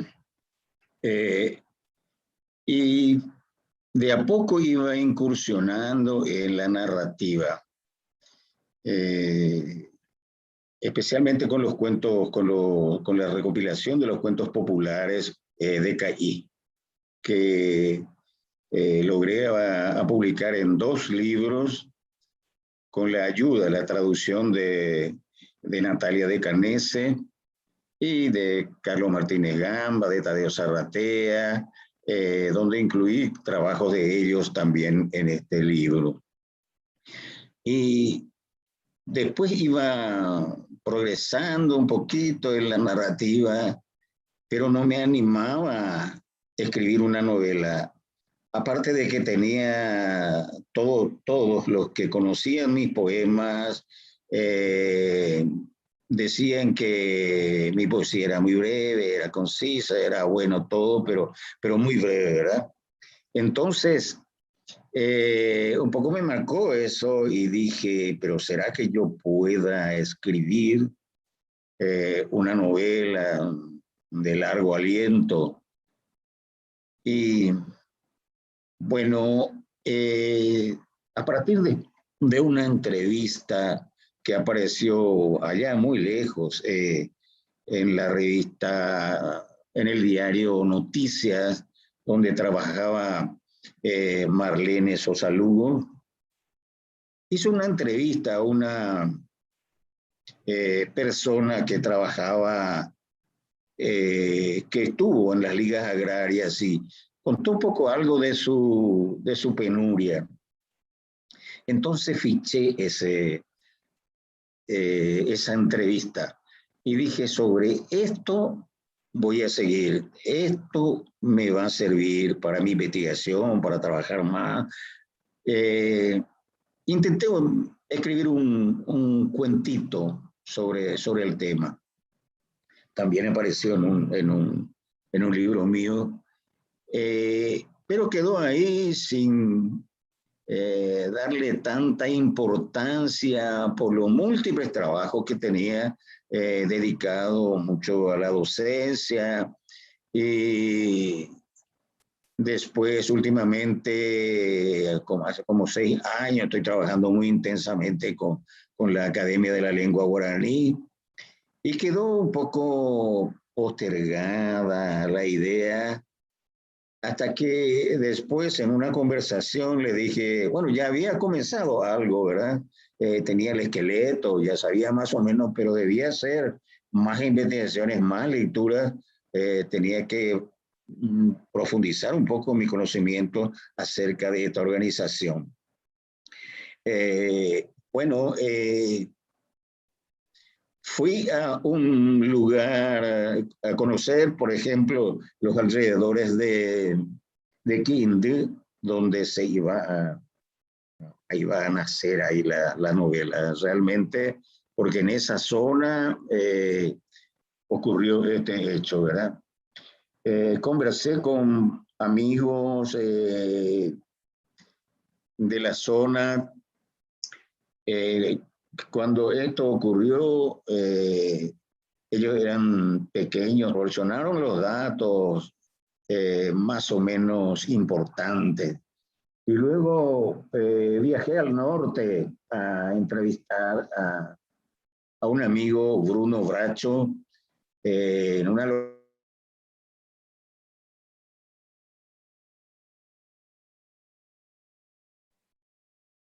localidad, se llama Quiraldía, conversando del tema, es un conocedor profundo del tema, y luego a juntar libros acerca de este caso y leer. Y llegó un momento en que le dije a mis compañeros de la academia, bueno, yo hasta aquí voy con ustedes porque tengo que terminar esta novela.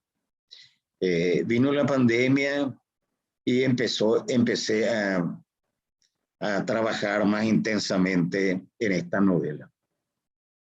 Pues Arepitú Elena es una metáfora del sufrimiento realmente de Elena, una mujer que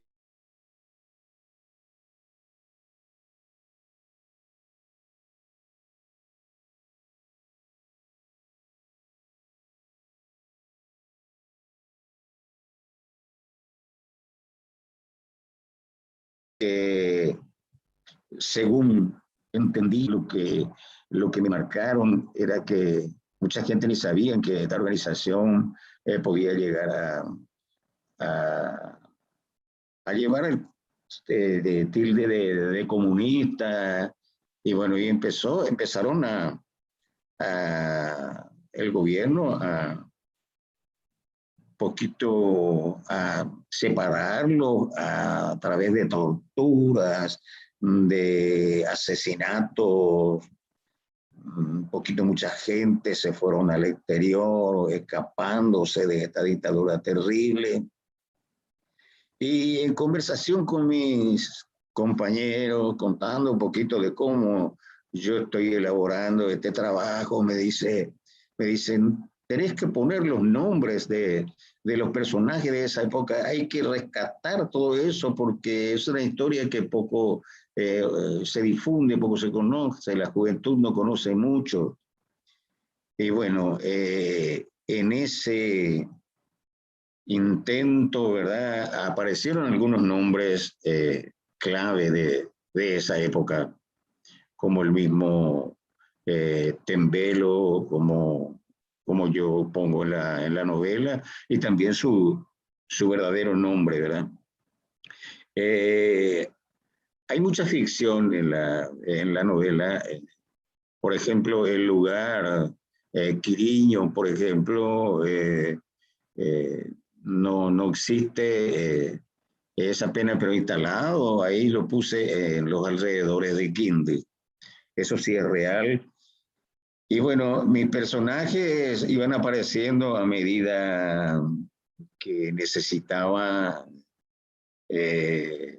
Algunos también son reales, nombres reales, pero y personajes también que pasaron por esa etapa, como aquellos que fueron asesinados. Y las escenas un poco de tortura psicológica para esta mujer y su compañera que después vino bueno, primero ella estaba en una celda de investigaciones y bueno, y así pasó. Un poco cuidando también, mi intención era un poco que sea didáctico en el uso del lenguaje sobre todo, porque últimamente el guaraní estaba utilizaba muchas expresiones, más bien la sintaxis del guaraní era la sintaxis del castellano. Entonces, con eso yo soy guaraní hablante y entonces a mí me molestaba eso, cosa que transmití también a la academia y conversando con mis compañeros y bueno, es un punto también que tenemos que seguir trabajando. Traté de hacerlo totalmente en guaraní.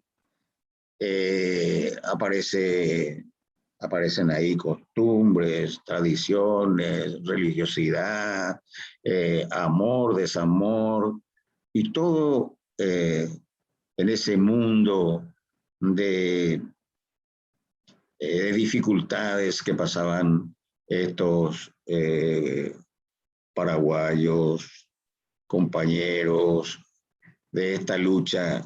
También los que estuvieron presos, hay nombres que son amigos míos que figuran en esta novela. Bien, creo que tengo que dejar este espacio para las preguntas, las consultas. Agradezco mucho esta oportunidad para dar a conocer un poco así ligeramente lo que es Pujarepuitu Elena. Muchas gracias. Muchas gracias a maestro, gracias por la exposición y bueno, me rectifico porque el primero te presenté más tu novela como Cagarupuitú es Pujarepuitu Elena. Pujarepuitu. Ahí me llamó la atención, querido amigo ahí, Javier. Bueno, hago una pregunta de rigor a Rodrigo. ¿Tenemos tiempo? ¿Cómo podemos hacer con el tiempo para seguir con las preguntas? Yo tengo preguntas para hacerles a todos. Y la verdad que para mí la mesa es muy fructífera y quisiera poder, pero si tenemos algún tiempo para explayarnos un poco. Tenemos unos minutos, unos 20 minutos más o menos, podemos hacer de intercambio, por ahí si alguno de los presentes quiere activar la cámara, el micrófono para preguntar. Voy a hacer mi trabajo de coordinador, que en realidad es más que un trabajo, es un privilegio, ¿no? El privilegio de poder preguntar primero. A mí me resulta sumamente interesante esto, a José le quería comentar cómo de alguna manera se reescribe la historia de la represión nestronista en Misiones. Nosotros tenemos los testimonios del libro Coágaroñeta, ¿no? Que fue uno de los libros que sacó, no sé si era Codeupi o la misma Universidad Católica, sobre lo que fue la Pascua Dolorosa y la represión en Abrancue, etcétera, etcétera. Quería saber cuánto de esto había, digamos, en su reelaboración, digamos, de la historia a partir de la ficción. Eso es para José. Luego quería preguntarle a Hugo, fundamentalmente, a mí su primer novela, que me pareció maravillosa porque de alguna manera fue enmarcar desde la ficción todos mis relatos, todas mis lecturas, perdón, del mundo de los guaraní, y entonces hay un montón de anécdotas que cuenta la novela que me parecieron maravillosas, como la historia del Embuí, ¿no? del autito que compran y que obtienen los Muay, y de las vicisitudes de ese colectivo, digamos, hasta que estrellan el auto.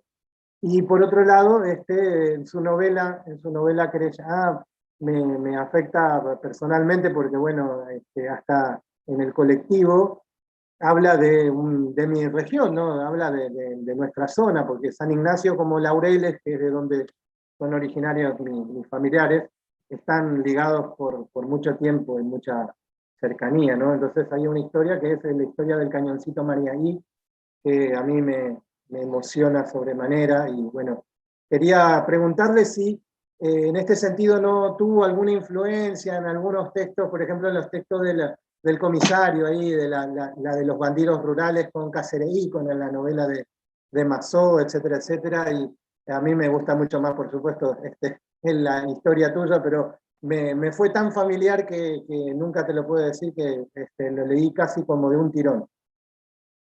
Arnaldo, quería preguntarle sobre ciertos aspectos que tienen que ver con la polisemia, que es algo que él destacó y que a mí me parece sumamente interesante, no solamente por el nombre Tatucuá, que sabemos que ya por sí mismo puede implicar un montón de cuestiones, sino desde lo literario, cómo hay un uso, yo le decía el otro día a Javier, barroco del guaraní, que sabemos que el guaraní no puede ser barroco, es una lengua oral, ¿no? El barroquismo es el español que entra en contacto con el guaraní, entonces quería ver cuánto del universo barroco está presente en una traducción, en un uso barroco de la lengua guaraní. Si hay algo de eso, quería preguntarte.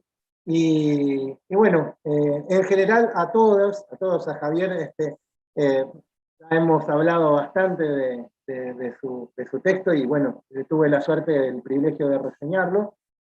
Quería preguntarles cómo asimilan la cultura occidental al idioma guaraní, porque como dijo Javier y como también hablamos en la introducción, el guaraní, digamos, es como la literatura paraguaya, es como un emblema un nuevo emblema del ñanderecó, ¿no? Del teco paraguayo. Pero también estamos marcados por la traducción, estamos marcados por la literatura, y justamente porque estamos escribiendo literatura, y el universo del guaraní es un universo de la oralidad, por la literatura universal. ¿Cómo se apropian ustedes de la literatura universal? Esas son todas mis preguntas. Pueden responder en orden de cómo fue nuestra. Yo quiero hacer unas preguntas, quiero comunicar primero.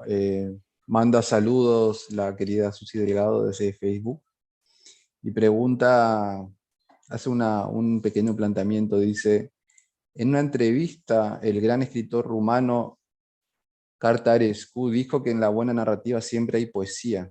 ¿Qué opinan nuestros amigos? Esa es la pregunta de Susi. Y yo, una pregunta muy cortita, que es una pregunta mía, para todos, en cuanto al conocimiento que tienen de la narrativa precedente en guaraní, además de Calaito Pombero, por supuesto, y de Martínez Gamba. Bueno, Feliciano Acosta sabe bastante de esto, pero a los otros escritores digo, Mario mencionó Caballuza Coapé, por ejemplo, pero hay un montón de relatos de Narciso Recolman, tipo casos recopilados por ahí, pero dispersos a la vez, que nunca salieron en libro.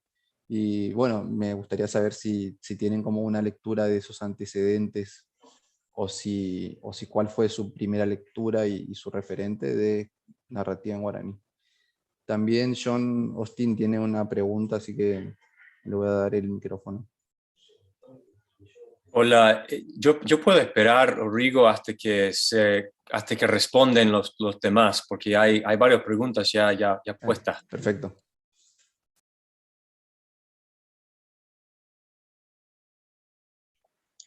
Comienzo yo porque escuché mi nombre primero. Sí, me han preguntado más de una vez en las presentaciones que hice de Carayato. Es sobre influencia, y tengo que ser sincero, tengo que ser bien sincero de que no tuve en cuenta, o sea, materiales de Codeupi que mencionó Mario no tuve en cuenta. Son relatos populares que normalmente un campesino cuenta, y son relatos que salieron así. Muy poca intervención del autor en cuanto a darle recursos literarios o agregarle cuestiones que tengan que ver con la estética, muy poco. O sea, salió así como una narrativa normal campesina, que la gente, un campesino es narrador por naturaleza. Lo que yo hice fue escuchar y reproducir.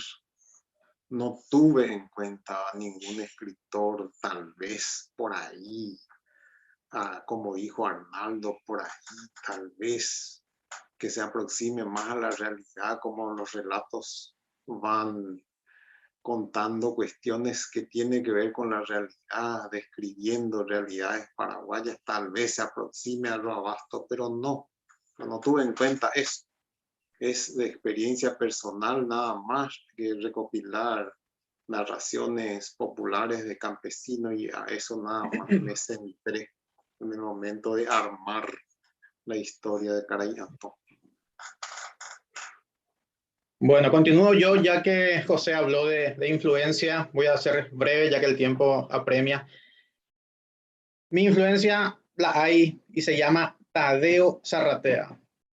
Cuando leí el cuento El Finado A, me voló la cabeza. Realmente ese es un cuento exquisito, lo encuentro como de 24 quilates, y por ese cuento pasé a leer Caladito Bombero. Y bueno, don Tadeo, que era Tadeo Zarratea, es mi influencia en cuanto a la narrativa en lengua guaraní.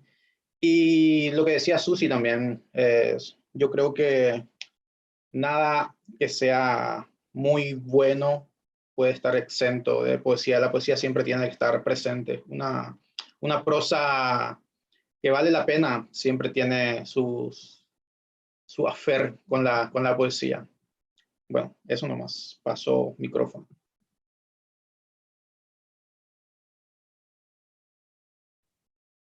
No sé si habla Hugo o atrevo a tratar de responder yo los planteamientos. Con relación, entonces hablo con relación al sentido polisémico desde mi pequeña obra.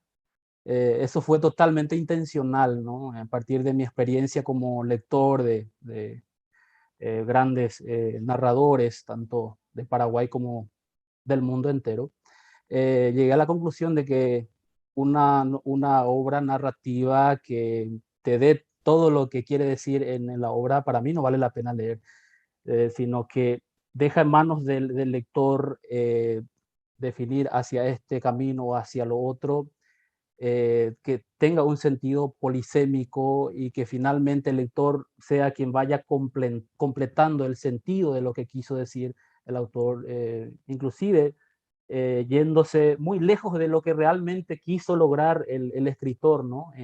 Dar esa potestad, ese poder genuino al lector finalmente, quien vaya completando el significado de todo lo que uno trata de decir en la obra. Esa es mi intención, eso fue totalmente intencional de mi parte, ¿verdad? Si lo logré o no, eso ya lo definirá el lector, y es algo que quiero ir perfeccionando en mis próximos escritos, ¿no?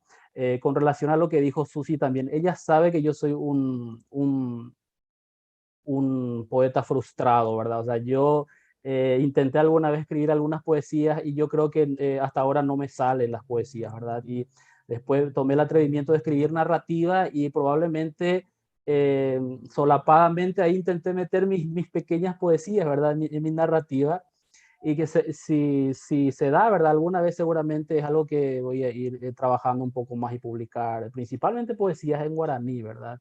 Y como lo dijo Javier, una buena obra narrativa, por supuesto, no puede estar exenta tampoco de buena poesía, ¿verdad? Con relación al lenguaje que mencionaste, el lenguaje barroco en algunos pasajes, ¿cómo se da eso? ¿Cómo se refleja? Y preguntas así directamente a esa incógnita no la tendría. Mi intención fue rescatar diferentes niveles lingüísticos y de diferentes épocas. Esa fue mi intención. Yo en la novela trato 3 generaciones, como sabrán ustedes, desde el abuelo, el hijo y el nieto, ¿verdad?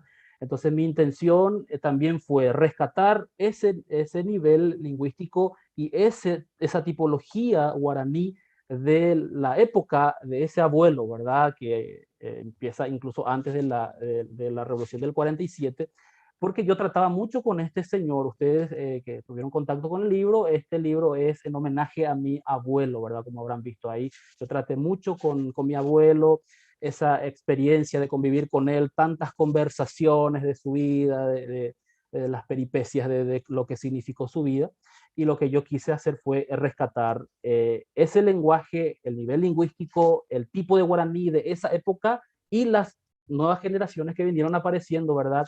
Por supuesto que habré estado muy lejos de mi intención, pero eso fue así totalmente intencional, ¿verdad? El tipo de guaraní que se usaba en la época y el guaraní que se usa hoy en día, donde aparecen algunos neologismos, algunas palabras que ya hemos aprendido en la escuela, por ejemplo, de mi generación, ¿verdad? La generación alfabetizada ya en guaraní también. Entonces, eso fue también algo que quise reflejar en el escrito.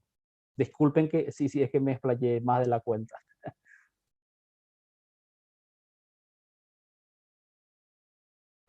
Huguito, tu turno.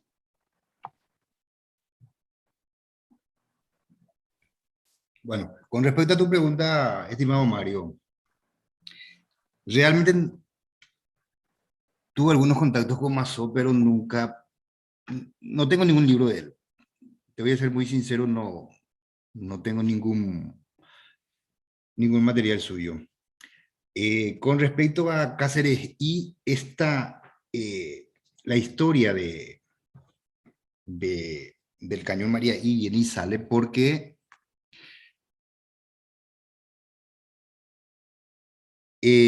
las imágenes de la cual habla la novela son imágenes jesuitas que vinieron de Corrientes, Argentina. Y son imágenes que hasta ahora están en Yaguaracamitá. Y hace un mes la señora que cuidaba las imágenes falleció de 104 años. Entonces, vienen las imágenes y le queda a esta última señora que falleció, que se llama Ña Virginia, que fue la última en cuidar. Ahora se encuentra en manos de sus hijos. Entonces, por esa razón, viene y pasa por la zona de Laureles y todo ese tipo de cosas.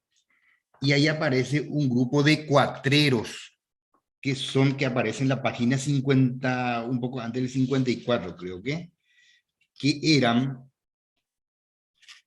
un grupo de cuatreros que actuaba en la zona paraguaya y en la zona argentina. Entonces, cuando hacían su fechoría en la zona argentina, corría hacia la zona paraguaya. Cuando hacía su fechoría en la zona paraguaya, corría hacia la zona argentina, y eran los 7 gatos moros.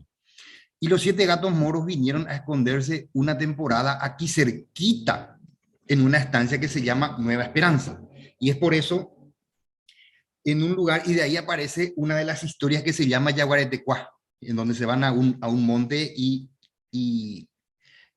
salta un yaguareté por el señor salta por el señor, ¿verdad? Que lleva unos cuantos perros y los perros quedan a pelear con el tigre, y de esa historia es que aparece, se queda con el nombre de Yaguaretecuá. Es la cueva, el lugar donde moran los tigres, ¿verdad? Entonces, ese es el contexto donde aparece el cañón Mariaí. Ahora, no pude hilar algunas cosas con Cáceres, pero no era el meollo de la cuestión. Y otro meollo de la cuestión era de que el mariscal López venía hasta cerca de la estancia Nueva Esperanza. Ahí tenía también una novia, el mariscal López. Venía a visitar a Juanita Pessoa y después pasaba hasta acá, hasta cerca de Yaguaracamta, ¿verdad? Cerca de un lugar que se llama Yacucay, y que habla en el primer capítulo, aparece en Querencia A, ¿verdad? El lugar que se llama Yacucay, ¿verdad? Entonces ese es más o menos el contexto, ¿verdad? Entonces no daba todavía la oportunidad de ahondar eso, pero yo creo que con una visita, ahora estoy de vacaciones, ¿verdad? Pero cuando llegue el momento oportuno, yo creo que voy a estar por Laureles a quedarme unos 2, 3 meses, y ahí sí, de Cáceres y López, y por qué tiene Laureles 2 cementerios, y muchas historias que guarda relación con Laureles se podrían captar para una novela, ¿verdad? No sé si yo lo voy a escribir, algunos bocetos, ¿verdad? Algunas otras personas ya se van a encargar de eso. Y con respecto a la sintaxis, a mí por ejemplo no me preocupa tanto la sintaxis. Te voy a ser sincero,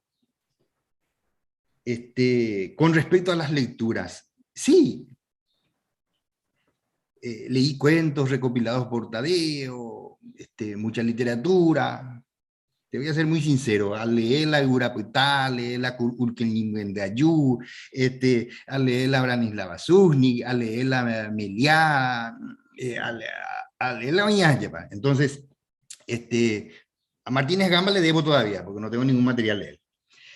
Y desde las lecturas de Caírem Biasacue, yo creo en que aparece un cuento sobre Caírem Biasacue que no aparece en ninguno de los relatos que cuenta, por ejemplo, Feliciano Acosta.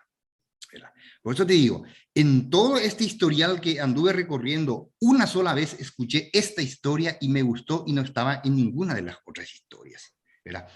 Y hace poquito estuve en una campiña y ahí volví a escuchar otra historia que me gustó, me encantó, y no está escrito, pero lo tengo en mi cabeza. Por eso te digo que los cuentos, o los cuentos que la gente cuenta en guaraní, uno lo escucha en la campiña, ¿verdad?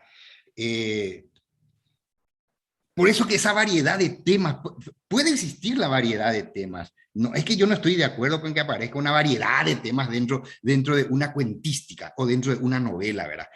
Pero esa variedad de temas medio cosmopolita, medio que no sé si cuadra o no cuadra, cada uno sabe, ¿verdad? Yo te digo, desde mi experiencia, por eso te digo que en estos años que conviví con la gente, 2 veces anduve Caírem Biasacue y más, que ya está en Querencia, y el otro cuento que me contaron hace poquito en una campiña acá cerca de un cerro, ¿verdad? Y me encantó, y lo contó una señora de 80 años. Entonces, me quedé prendido con eso, ¿verdad? Entonces, son historias que van contando, pero toda historia de ficción, todo ese tipo de cosas, estoy muy de acuerdo. Ahora, no sé si la variedad de temas también, hay variedad de temas en Querencia, seguramente, pero no sé si hay un tema de un cohete que va a la luna, ¿verdad? Ese tipo de cosas anda ahí, catupa, güey, no sé si eso podríamos todavía captar eso, ¿verdad? Y eso, no sé si con eso está respondido la incógnita, pero está latente. Vamos a escribir sobre Cáceres y en algún momento.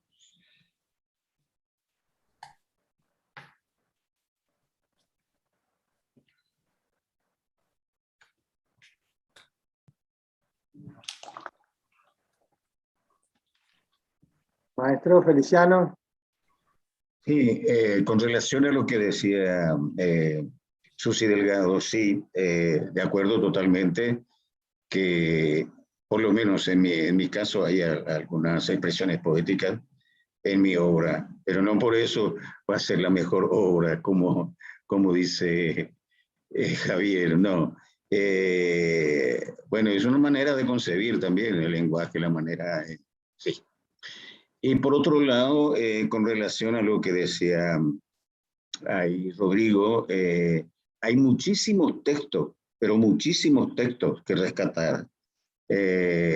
Por ejemplo, Martínez Gamba tiene un trabajo muy importante que está ahí, que falta publicar.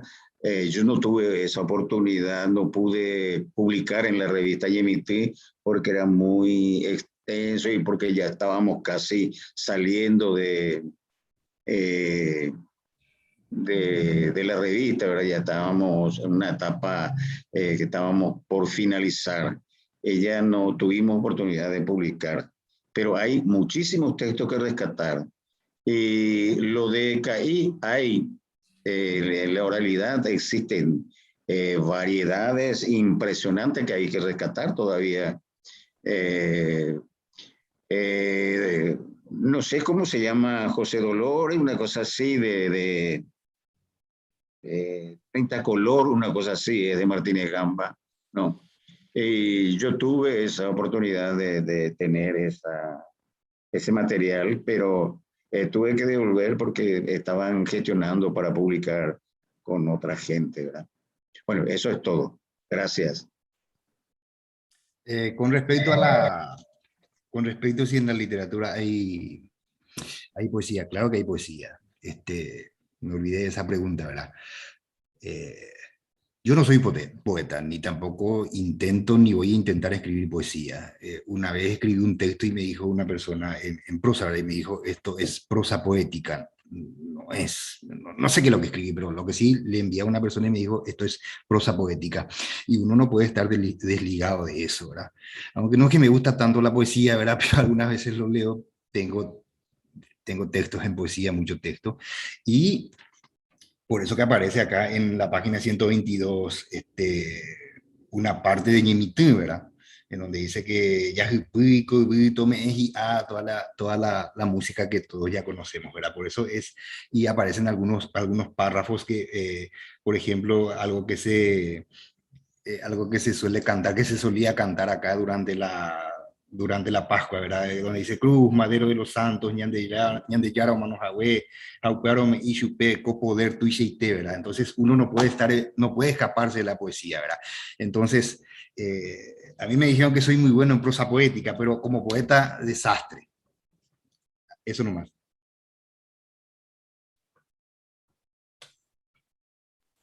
Teníamos Bueno, la pregunta de John, Mario. claro, te dejo, José Rodrigo. Okay. Gracias a todos. Es un panel muy interesante. Yo voy a presentarme para que entiendan mi pregunta mejor. Yo soy historiador en los Estados Unidos. Estuve en Paraguay por 2 años, entonces conozco el país, entiendo bien la diferencia entre el guaraní paraguay y lenguas indígenas. Pero recientemente, hace 2 años, he empezado a estudiar el idioma guaraní reduccional, que lo llamamos. El idioma que se hizo en las misiones, ¿no? Y estoy trabajando con Leonardo Cerno en hacer una versión editada de las cartas de los guaraníes en el crisis de 1753. Que Bartolomé Meliá dijo que estas cartas son como fundamental para entender, fuentes fundamentales para entender la mente política de los guaraníes en las misiones, pero también él comenta que hay un poder retórica y poética de las cartas. Y es muy interesante escuchar de ustedes publicados autores y poetas del guaraní moderno, del guaraní de Paraguay y más allá, ¿no? De cómo se construye la belleza y el poder retórica en el lenguaje. Y tengo 2 preguntas. La primera es si encuentran si han leído o tienen familiarización con esas fuentes de los guaraníes del siglo XVIII, si a ustedes les llega un poder retórica o un poder poética, o es tan cambiada que no les suena, que es difícil interpretarlo.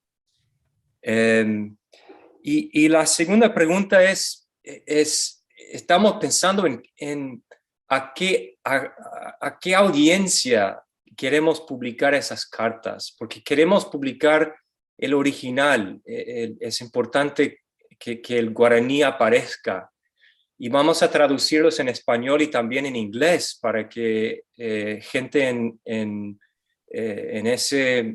esos círculos puedan usarlos. Pero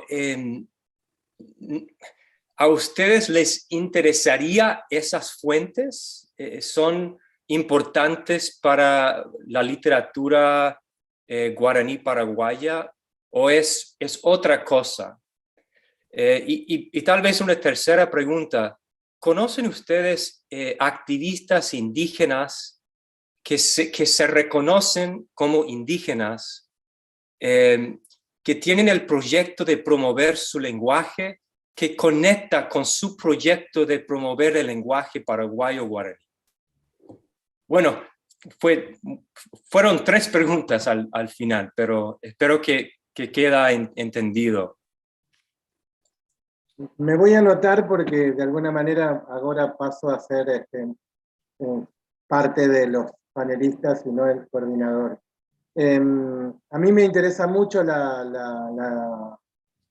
todo lo que es la investigación y la cultura, digamos, del guaraní jesuítico. Me parece fundamental, y me parece desde distintos planos, ¿no? Desde el histórico, el antropológico y también del literario. Eso lo vio también Roa cuando hizo su obra de teatro, ¿no? No sé si es lo mejor que ha hecho Roa, pero seguramente es una de sus últimas observaciones de las más importantes que tuvo, ¿no? Sobre la tierra sin mal, etcétera, etcétera.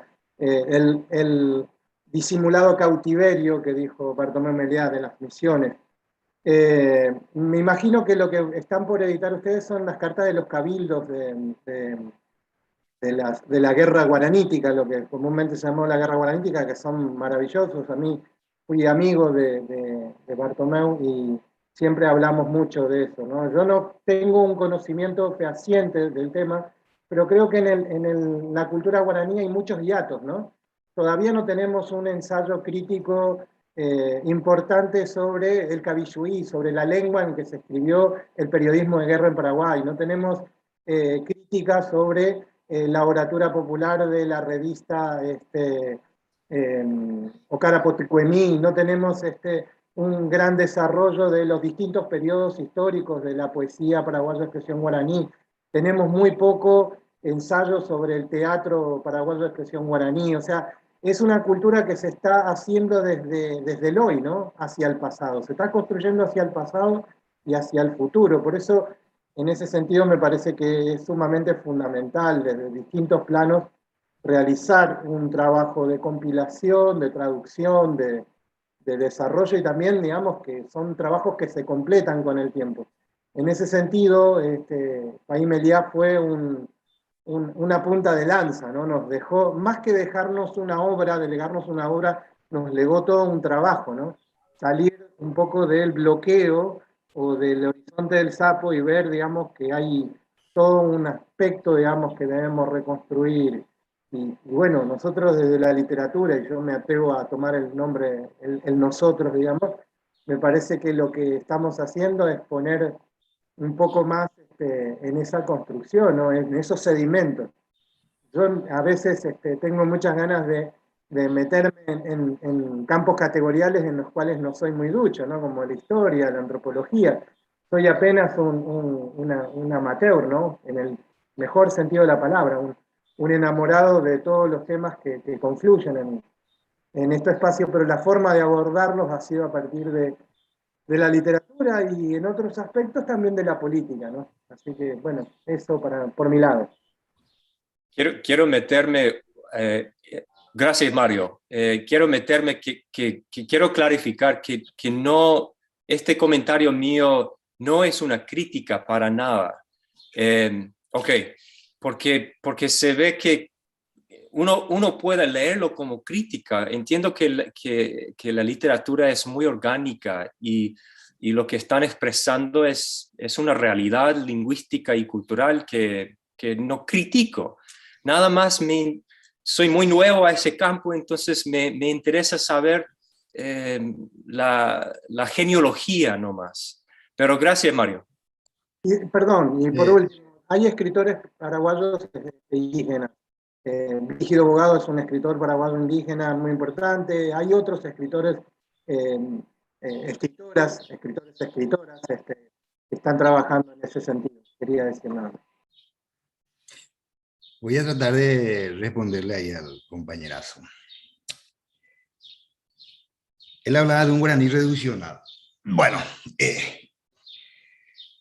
conocer a los jesuitas, yo creo que fue la peor catástrofe que le pudo suceder a los indígenas en este bendito país. Ese es el primer punto de partida. Y el guaraní reduccional es un guaraní, yo no sé por qué hablan de un guaraní reduccional, porque el guaraní reduccional era el mismo guaraní que hablaban los indígenas que estaban en el monte. Porque los guaraní reducidos tenían contacto con los Ka'awiwa todo el tiempo, eso fue así. Y los indígenas que estaban en las reducciones también tenían relaciones con la gente que estaban en los pueblos, que ya se llamaban pueblos indígenas, como Yaguarón, porque Yaguaracamutá, que es San Ignacio Guazú, los indígenas que vinieron a fundar Yaguaracamutá vinieron de Yaguarón. Entonces, si se va a hablar de un guaraní reduccional, es un guaraní muy limitado. ¿Por qué es un guaraní muy limitado?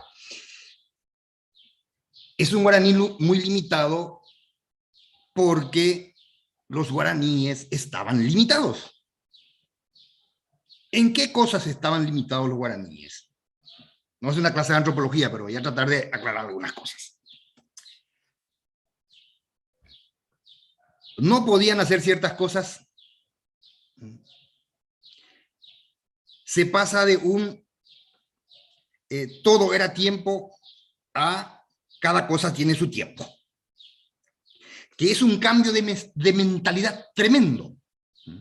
Sí, el indígena guaraní era libre de ir a cazar, el indígena guaraní era libre de ir a pescar, el indígena guaraní era libre de rezar, orar, cantar. Vienen los jesuitas y todo eso tiene ya un tiempo. Tiempo para rezar, tiempo para ir a la chacra, tiempo para pintar, tiempo para hacer esto y tiempo para hacer lo otro. Es decir, todo tiene su tiempo. Entonces, yo tengo conocimientos, tengo una persona acá que trabaja en el guaraní reduccional, que maneja también latín, creo que maneja francés el muchacho, muy instruido. Y si eso puede servir para la literatura, por eso decía Mario, cada tema tiene distintas aristas, uno puede utilizarlo, pero usted puede buscar dentro de ese guaraní reduccional, así como yo algunas veces lo hice, si encuentra un solo canto indígena, un rezo, un canto, algo que me lleve a la poética tan profunda del guaraní, un rasgo, un atisbo de lo que es el Aymurapitá, yo creo que no puede encontrar. ¿Por qué? Porque ese guaraní reduccional, ese guaraní que escribieron los jesuitas, estaba muy sesgado. Y eso es evidente. Se contaban cosas que ellos querían. No se contaban cosas que ellos no querían. Entonces, si bien es importante para qué cosa, para la historia seguramente es importantísimo, para la literatura también va a ser importantísimo, pero va a depender de esa arista desde donde yo lo mire. Esa es mi percepción, ¿verdad? ¿No? Y habla de algunas cosas acá, creo que una de mis novelas habla de eso, y dice, ay, la última desgracia que puede pasarle a un indígena es haberle conocido a un jesuita, ¿verdad? Realmente, no sé si es un choque así muy tremendo, ¿verdad? Pero esa es la realidad, ¿verdad? Entonces, Yo creo que ese guaraní reduccional también es el mismo que se hablaba en el monte, con la diferencia de que los jesuitas utilizaban el guaraní o captaban las cosas que a ellos les convenía, no las cosas que a ellos no les convenía. Entonces, por eso digo, ojalá que usted pueda encontrar, o ojalá algún investigador pueda encontrar un atisbo de canto indígena, un atisbo de ciertas cosas. Porque hay mucha gente que escribieron cosas y párrafos así. Y yo algunas veces le digo a la gente, está bien que lea este libro, me dicen por un libro, y voy a decir de quién es el libro y todo. Bertoni. Hizo un buen trabajo etnológico, pero en ciertas cosas hizo una buena descripción Bertoni, pero etnológicamente muy débil. Hay que decirlo, ¿verdad? Porque las cosas hay que decirlo. Si a mí no le gusta mi trabajo, está muy bien, no me gusta, magnífico. Y uno hay que aguantarse eso, ¿verdad? Entonces, el trabajo en cuanto a etnografía, por ejemplo, yo por eso nunca le digo a la gente, lean Bertoni. Tiene ciertas descripciones, capaz que ese guaraní reduccional también tiene muy buenas descripciones, pero en la parte etnográfica y en la parte ¿cómo decirte?, de canto, de literatura, de creación guaraní, capaz que esté muy débil. Ese es mi punto de vista. Puedo estar muy errado y puede ser que usted haga una investigación y me diga, estás errado. Y muy bien, voy a estar errado. Pero cuando aparezca un material que me diga que estoy errado, voy a leerlo, voy a profundizarlo y voy a dar mi punto de vista. Y otra cosa. Lo delimitado decía porque ahora mismo nosotros los paraguayos estamos muy limitados. Estamos muy limitados, estamos muy abreviados en nuestra capacidad de expresión, principalmente en el guaraní. Estamos muy abreviados, y en eso yo creo que todos van a concordar conmigo, porque las palabras sufren atropellos, sufren expoliaciones, desaparecen, se violan, se maltratan, se manipulan, desaparecen, y eso es lo que hay que cuidar. ¿Y por qué eso sucede? Y ahí me voy a lo que decía Javier Viveros. Necesitamos pensar en nuestra lengua. Entonces, cuando uno va a escribir una novela o un cuento en guaraní, uno necesita pensar en guaraní. Entonces, no necesitamos pensar en castellano y después pasarlo al guaraní. Está muy bien, las traducciones existen y van a existir, no sé, hasta que yo me muera y después de que me muera, ¿verdad? Pero necesitamos pensar en nuestra lengua. Y a eso me remito otra vez a lo que me contaba la señora. Estaba pensando en su lengua, estaba pensando en guaraní y estaba contando el cuento en guaraní. Y eso es lo que hay que rescatar. Hasta ahí. Rodrigo, antes de que nos cortes porque se acaba el tiempo, una reflexión final nomás. Yo creo que todo esto que hacemos, la escritura de nuevas novelas, libros de cuentos, poesía, todo sirve para nutrir una lengua, en este caso el guaraní, para ayudarla, ¿no?, en su camino de la autoafirmación a través de la literatura. Creo que desde la literatura rural, que particularmente me parece ya anacrónica, hasta la literatura urbana, la que se nutre de la contemporaneidad, ¿no? La cosmopolita, porque, bueno, hace tiempo que pudimos viajar y recorrer el mundo y lo que hacemos es reflejar esa visión del mundo en nuestra literatura. Yo creo que todo nutre y ayuda al guaraní en este camino de la autoafirmación. Si pensamos que solo tenemos que escribir temas paraguayos, me parece muy miope, ¿no? Salambó es una novela de Flaubert que está ubicada en el siglo III a.C., del gran Flaubert, ¿verdad? Bueno, eso nada más. No, claro que no es discutir, sino que en Querétaro, por ejemplo, por eso ya aparecen muchos temas que no tienen nada que ver con... Eso ayuda que no tiene nada que ver con la cultura campesina ni la cultura paraguaya, porque eso justamente es lo que teníamos que romper, pues, ¿verdad? Teníamos que romper justamente eso es lo que teníamos que romper, y teníamos que romper esa linealidad de las cosas que uno está contando, ¿verdad? Sí, ese es siempre el omnisciente que cuenta linealmente. Ya tenemos que y yo creo que lo importante es que con eso se rompió y rompimos y pasamos a otros temas, y por eso hablaba, Sí, por eso hablaba nuestro socio ahí, Mario Castel, del Lembu y el escarabajo que va y estrella al indígena por un árbol, ¿verdad? Que más yo le gustó. Eso ya son temas nuevos, ¿verdad? Ya no son temas del viejazo, como se dice, ¿verdad? Claro, eso es lo que ayuda a la autoafirmación. A ver si me permiten hacer un aporte que sea como dinamitar un poco la discusión. Es casi una oposición perimida esto de pensar la literatura en términos de dicotomía ruralidad-urbanidad. O sea, ya pensamos la literatura en otros términos de, podemos decir, técnicas de reflexión, de construcción del sujeto, más allá de los espacios, pero bueno, nada más como para dinamitar un poco la discusión. Yo veo que Arnaldo Casco activó su micrófono. Compañero Arnaldo, si quieres comentar algo. Sí, simplemente en un minuto quiero responder yo porque entiendo que nuestro tiempo ya está súper limitado, ¿no? Al planteamiento de este compañero, ¿verdad? Que hizo la consulta y que nos presentó su trabajo que está realizando desde Estados Unidos. Particularmente a mí me parece sumamente interesante el trabajo que están abordando, ¿verdad? Que aportaría muchísimo desde el aspecto histórico y principalmente desde el aspecto lingüístico, ¿verdad? Para reflejar un periodo de uso del guaraní, de qué manera se usaba en ese tiempo, demostrar que el guaraní en esa época era de uso normal en la escritura, por ejemplo, que después pasó a convertirse prácticamente en una lengua oral otra vez, ¿verdad? Y el desafío que tenemos hoy en día es de volverlo a convertir en una lengua de uso normal en la escritura, ¿verdad? Principalmente me refiero a la institución desde donde también soy funcionario, la Secretaría de Políticas Lingüísticas. Pensé en su función, en su tarea misional, ¿verdad?